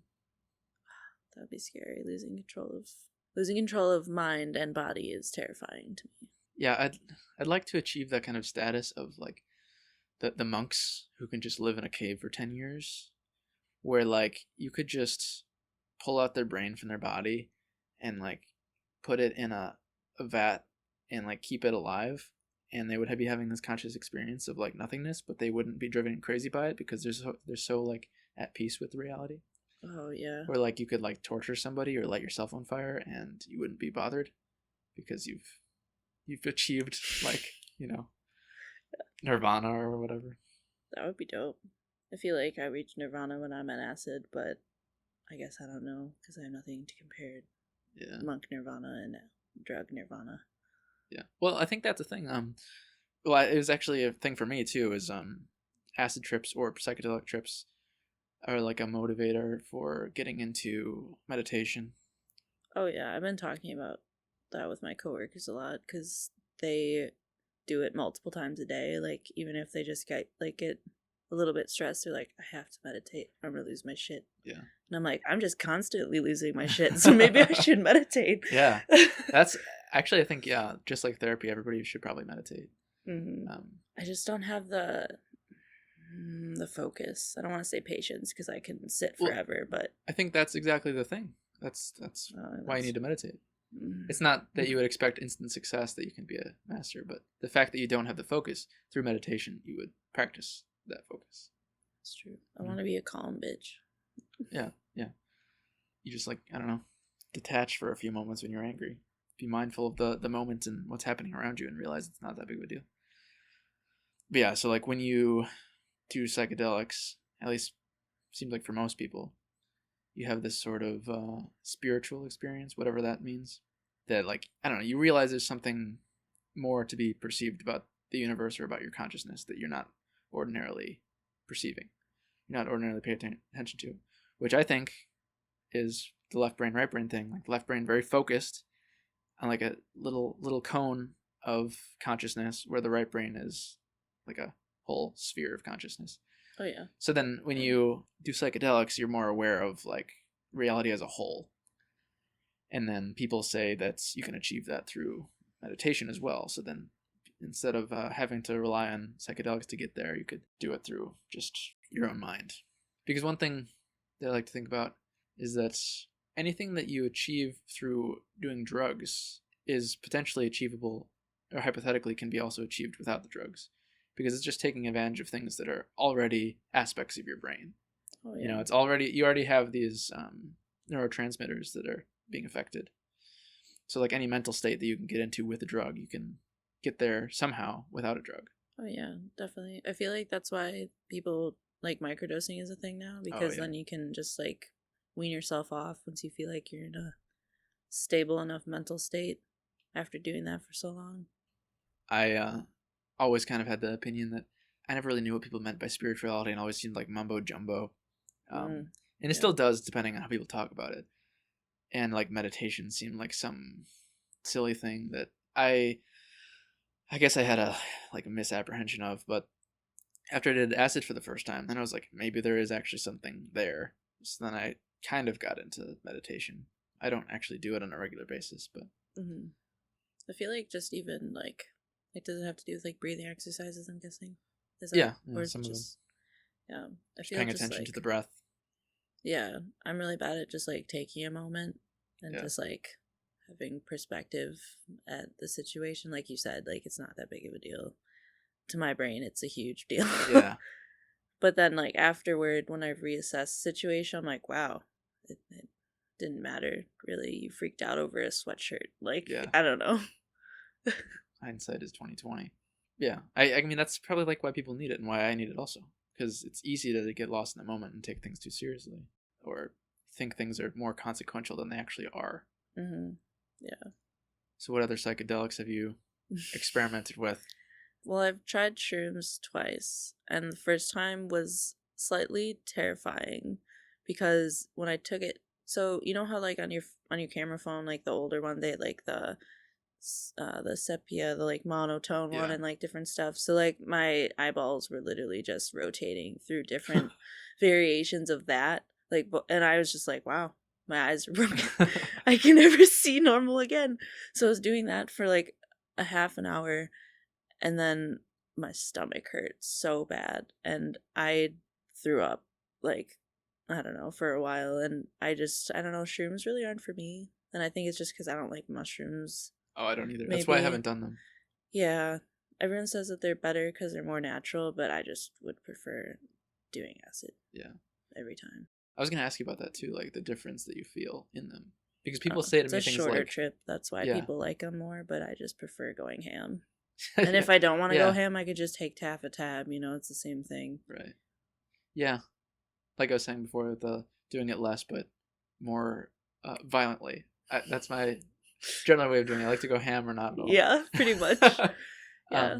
But then the problem comes like when you're high. Like at least for me, like when I'm high, I get to a point of like I'm not as high as I was before. Like I want to get higher. Or when I am at that high and I'm like I want to get even higher than this. So there's a potential for danger, but I guess you can't. Has anyone died from acid before? I feel like you could just break your brain. I think when people die from acid, it's from doing stupid things with their body, not from the actual acid. Like it's not like they get poisoned or overdose. It's that they jump out a window. Yeah, that's true. However, that so a good book on acid is How to Change Your Mind. It's also about DMT and mushrooms and marijuana and ecstasy, MDMA, by Michael Pollan. So it's like a history of like drug use in the U.S. and how it's like been experimented with, scientific findings, and also like what it does to your brain and how to change your mind. And one thing that was talked about in that book is during, I think it was like the 60s, after the initial like wave of LSD spreading around Harvard by like Timothy Leary, he's giving it to everybody. Then there was this like moral panic that set in from all the parents, and like all the news stations took up like all these stories about how acid is horrible. Like, and then they finally got it legalized and all that. But like the stories that were going on is like people are jumping out of windows, and it's like it happened one time, right? And then it gets reported on everywhere. So then there's this perception. One person had to ruin it for everybody. Then everyone's like, that's the example. He's like, you're gonna jump out a window because you think you can fly, and it's like, yeah, one guy did that, and 1 million people have taken acid. Right. Like, so there's the potential, but very low. But then alcohol's legal. Right. alcohol, and you got people crashing cars into each other at like tens of thousands of deaths a year rather than one. Yeah. People say things to me though, like that mushrooms are more grounded than acid. I don't know what that means. I don't know either. So you said it was shorter. Do you experience like a difference in like how it feels to be on acid versus mushrooms? I feel like with acid, maybe just because it lasts so long, I feel like the whole come up to the peak to the come down period. But with shrooms, it just kind of ends. Oh. Like, I don't know. You just never really, like, it's kind of like you're high for a little while and then you're just, like, sober again. And I don't know. I don't really like that because I would just prefer to have a longer trip and just, like, do the full-fledged experience. And yeah.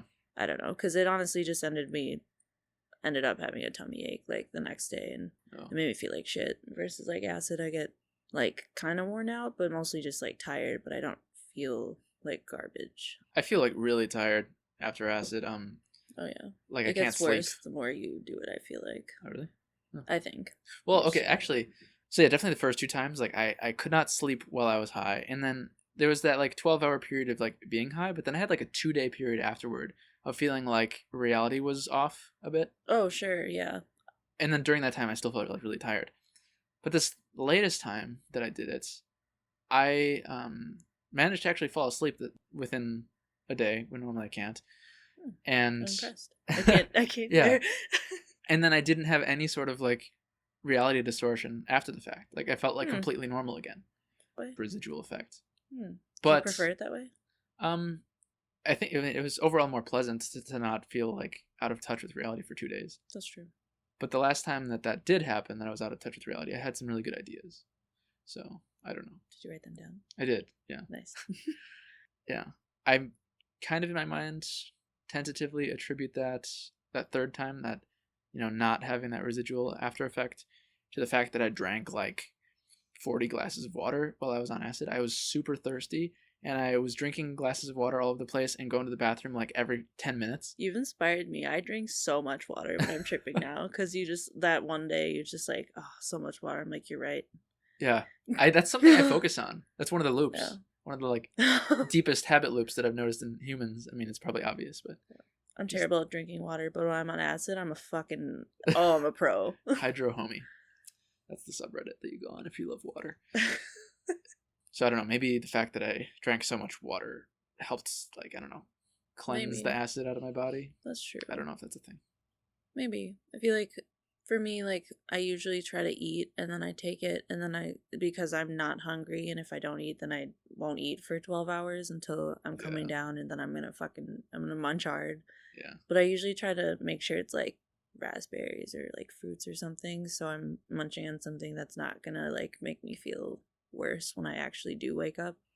But I don't know. The first time I did it, I was up for, I think it was like 14 hours, and then I had to work at noon the next day. Why did you? And I went to work, but I was mostly sober. I'm mostly sober, but when I'm done taking acid for like a day, my eyesight, like it's like the saturation's turned up on my eyeballs, so all the colors are like really bright for another day, which is really nice. But then the world seems just a little bit grayer when I notice it goes away. But I think it's just exciting for me because I'm pretty blind without my glasses. But I don't think that I can recall that I've had that sort of saturation. But what happens to me is, like, after the fact, with that 2-day period, I feel like the world is like zoomed in 15%. Like everything's just closer to my eyeballs. And it's weird.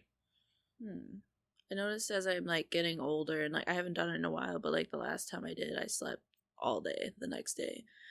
So it's just like it's slowly wearing me down, and I feel like maybe it's because of age, but I've like slowed down my usage as well. So I don't really know. The body works in a weird way. I don't know. It makes me feel great for a long period of time until I'm ready to do it again, because I feel like I need it, which like might be dependency, but I guess they say it's not like can't get a chemical dependency on it. If anything, like a behavioral dependency would just. That's true. I feel like the people who do feel good all the time, like they want to chase that high forever, but I feel like that's how people feel on any kind of drug. Yeah. That they might be. And to some degree, everything's a drug. Yeah. Like water, or video games, or sex, or food, or actual literal drugs. I think my rate of acid use has been like once every year at this point. I haven't. I did it once last year, and then COVID. So we just, with COVID weighing on everyone's brain, just didn't need to open that can of worms. But hopefully when the world's back together again, I'd love to just go like walk in a park, like I don't know, go take a trip to somewhere up north and just walk around. Yeah. Because, I don't know, I miss going outside. Yeah, the times that I've done, I always do feel a need to like go outside while I'm high. And just in general, going outside is nice when you're not high. Mm-hmm. That's why it sucks tripping in the winter, because my body temperature doesn't know that it's cold, but it feels hot, so I'll go out without a coat. And Yeah. do you get like weird hot temperature? I get like weird hot flashes and like cold sweats and stuff sometimes. It's like always my nose. I do get kind of cold, not like extremely. It's not anything that I think much about, I guess. Usually I'm more concerned with, like, I don't know, if I'm alive at all. That's true. Yeah. Have you had any interesting insights about your life or anything while on drugs?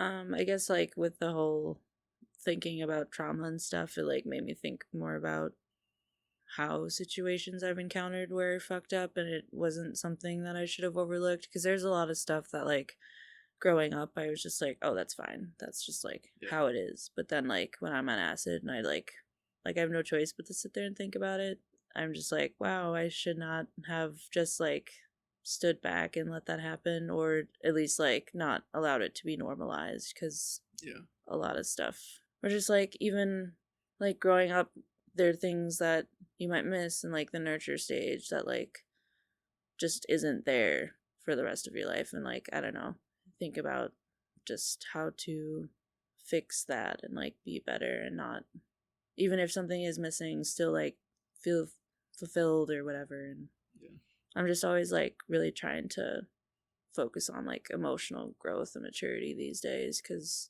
it wasn't as important to me when I was younger, because I was just like focused on trying to find a purpose, but can't really find a purpose if I'm unhappy. Yeah. I guess this comes up a lot, but yeah, it's like the Maslow's hierarchy of needs, where you got to focus on your physiological needs like shelter and food and water before you can focus on your like emotional needs, and you got to deal with your emotional needs before you can focus on like your self-actualization, like purpose, meaning needs. Not sure what stage I'm at. Neither. Although do you know about like attachment styles and stuff? Like, do you know what you are? I don't think so. No. Give me an education. I don't have a lot of education. I just like know what the three are. There's maybe four, but I don't know what that one is. So it's like secure, anxious, and avoidant. And according to the research, I am like moderate in attachment avoidance. So like I don't have a problem like opening up to you and stuff, but I have a problem like navigating where my emotions are and stuff. So like, I don't know, it didn't really make sense to me at the time, because I'm in like this weird place, because I used to be like falling in the category of like codependency for a really long time. So like my sense of self was whoever I was with at the time. But now, and like I just kind of was afraid to be my own person and like voice my own opinions and stuff, and I was fine just like falling into the background. But now I'm like fine proclaiming that I'm going to be selfish for me, and I don't know, just like saying what I need to say and not feel bad about it, I guess. Because like I always would say things and just feel guilty because it would hurt them, but also like they needed to hear it. I don't know. Just a lot of like inward thinking I've been doing this year, because that's really all I have to do. That's good. Yeah, I don't know what I would be. Probably somewhat avoidant, at least.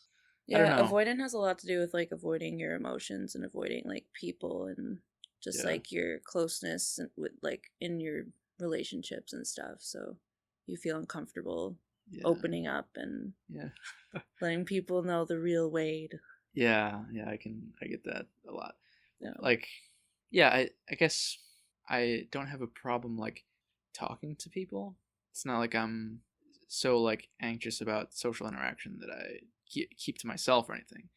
But I feel like I don't really make like emotional connections with people. Oh, sure. Just Yeah. more like surface level.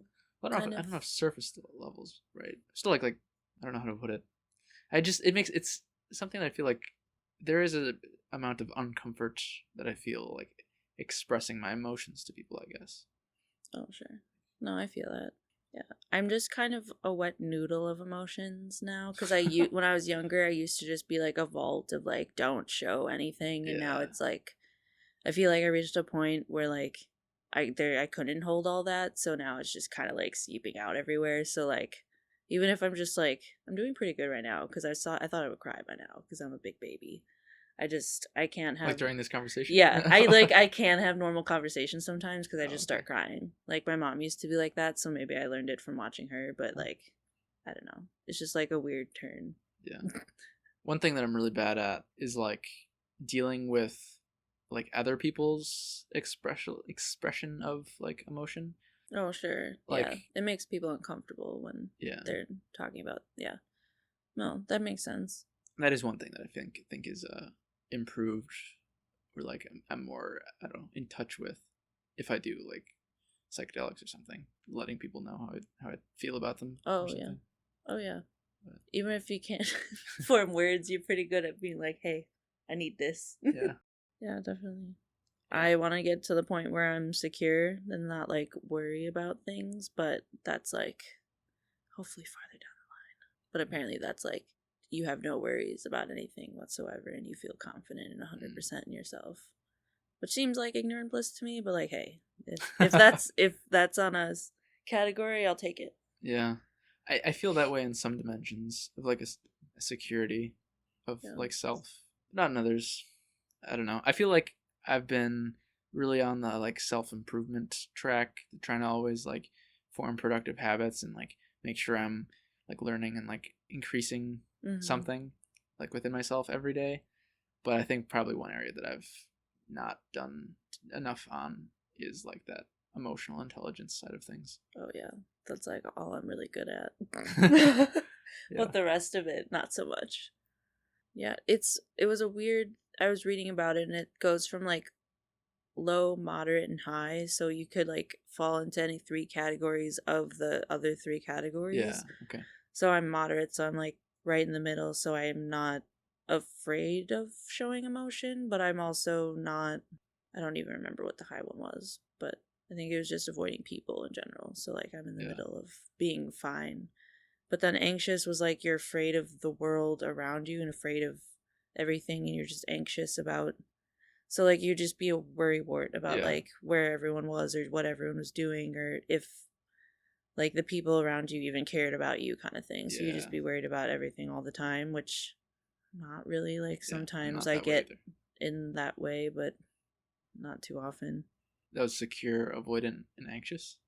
Mm-hmm. Okay. And then you would get that low, moderate, high score on just one of them, and that's what you are? Or is there a score you get on each aspect? Is it just like you are moderate, it gives you avoidance?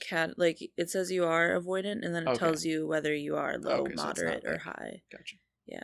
So I don't know. But I don't know how accurate it is, because it could be like those tests that are like the ENFP or INFP where like so you could take it 10 different times and get 10 different results. So people like to talk about their results from those tests, and it's somewhat interesting, but mostly I'm skeptical. Yeah, I feel like I think of those the same way I think of like astrology. Yeah, I feel the same way.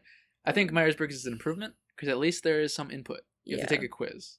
Yeah, astrology is just like you're born in July. That's all you get. Right. But still, you're clearly like an asshole because you're a Gemini, but no, you're just an asshole. I don't know. Those types of things, when people are really into them and take them seriously, that bothers me. Yeah. However, I don't know if it'll end up being legitimate overall, but I think right now psychologists take seriously the Big Five personality test. I remember hearing I took psychology in high school, but I don't really remember. It's the acronym is OCEAN. And it's openness is one dimension, and then there's a flip side of that, which is like, I don't know, non-openness. It's openness to experience, or like closed off. You don't want to, like, closed-minded, I guess. Mm. And then the C is conscientious or not conscientious. E is extroverted or introverted. A is agreeable or disagreeable. And N is neurotic, or I guess the opposite of that would be like emotionally stable. And then you take the tests, and rather than having like the 16 categories of Myers-Briggs, and I know Myers-Briggs can be more complicated than that, but what Big Five does is it just gives you like a score of 0 to 100 on each of these things. Okay. So I don't know, if you're a really agreeable person, you might have like a 70 score in agreeableness. If you're really disagreeable, you'd have like a 10 score in agreeableness or something. So then, like, I guess psychologists use those dimensions to give rough estimates of how you would react to situations, and like how you'll do in jobs and success. Like, people who are really disagreeable are more likely to get promoted into managerial positions than people who are agreeable. Do they use that frequently? Because when I first started doing therapy, I had to take like I compared it to like a big test, because it was like 3 days worth of me doing the whole what do you see on the cards, and like fill out the paperwork of like if I hear this word I think of this, or like it was, I don't know, just weird things. And then they wrote a report on my brain and how it would turn out now. And I still have it, and it's really scary. It's terrifying how accurate it is. Oh, accurate. And I was like 8 when she wrote it, and she called me out and knew what I would be like now, and she was right. And it's just like, how does she know? I don't know. I just feel like I wasn't formed enough to, like, I don't know. Yeah. It's just crazy to me. I don't know. I think a lot of the times humans are more predictable than we think we are. Oh, yeah, probably. So, I don't know. Like, there's a certain amount of individualism that's true. Like, you're a unique person. But at the same time, like, if you look at the general structure of your brain, you could probably give a good estimate of how you'll turn out in life. Oh, definitely. Humans have the same kind of habits and patterns. Yeah. Yeah, I think for the Big Five, I think I'm kind of disagreeable, but not super far in that direction. I'm a little bit more extroverted than introverted. I am more open to experience than not. I am not neurotic. I can get neurotic when I'm on acid, but I'm not neurotic. No. And then conscientiousness. I think I am not. I think I'm more on the negative side of not being conscientious. I would agree with all those, except I'm not an extrovert. I'm an introvert and neurotic. Are you? Because wouldn't that? I don't know. I guess neurotic could be both the anxious or avoidant, but I would think of neurotic more often as anxious. Like, at least from the people I know in my life that seem very neurotic, is they're very worried about what other people think, and always. I guess that's true. I don't really feel that way anymore. I did when I was younger, but not so much anymore. Now I don't really give a shit. Oh, okay. You get what you get. You've gotten more into the not neurotic side of things over time. Yeah. So yeah, I should take that test if you want. Might be somewhat interesting.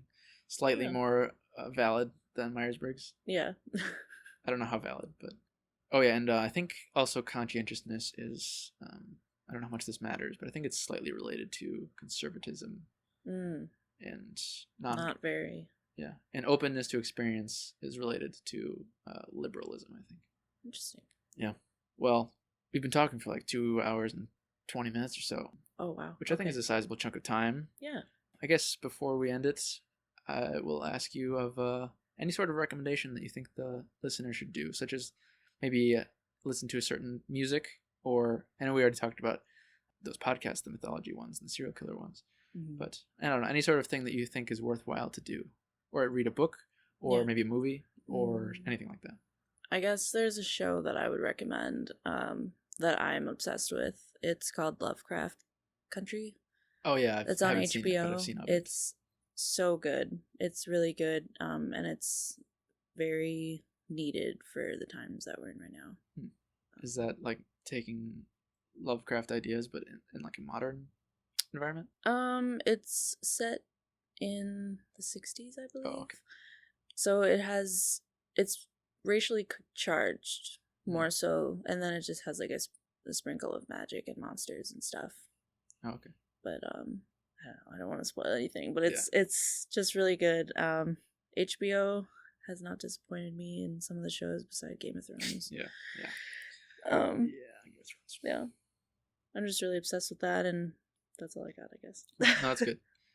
Yeah, I'll probably have to check that one out. I don't have HBO, but I'll do. Probably gotta watch some shows on there. Like I saw Westworld season 1, and I've been meaning to watch further seasons. And I know there's a few other shows on there. Like I think The Flight Attendant. I think that's on HBO. Raised by Wolves is pretty good. It's like about AI and stuff. So I have to check out Lovecraft Country as well. Although these days I don't have all that much time for watching television shows because I've decided to go to school. What are you going to school for? It's right now I'm getting an Associate of Science degree. And then, so I'm conflicted between what to do after that. I've originally been thinking going into physics because I like to learn about how the world works. But I also really think about going into psychology because I like to learn about how the mind works. Ooh. Don't know. Let me know what's wrong with me. Yeah. And I think if I were to do psychology, I would prefer to do like experimental psychology rather than clinical psychology. Oh, sure. I would rather like discover things about humans as a whole rather than tell specific people what's wrong with them or what's right with them. Oh, sure. Yeah. I feel there's so much more that's left to discover about the human brain that we haven't even touched on yet because we're still finding things out every day. Yep. Well, thanks for being on this episode. Thanks for having me. And thank you, listener, for listening. If you enjoy listening, then it'd be very helpful if you could support this podcast in any manner. Anyway, have a great day.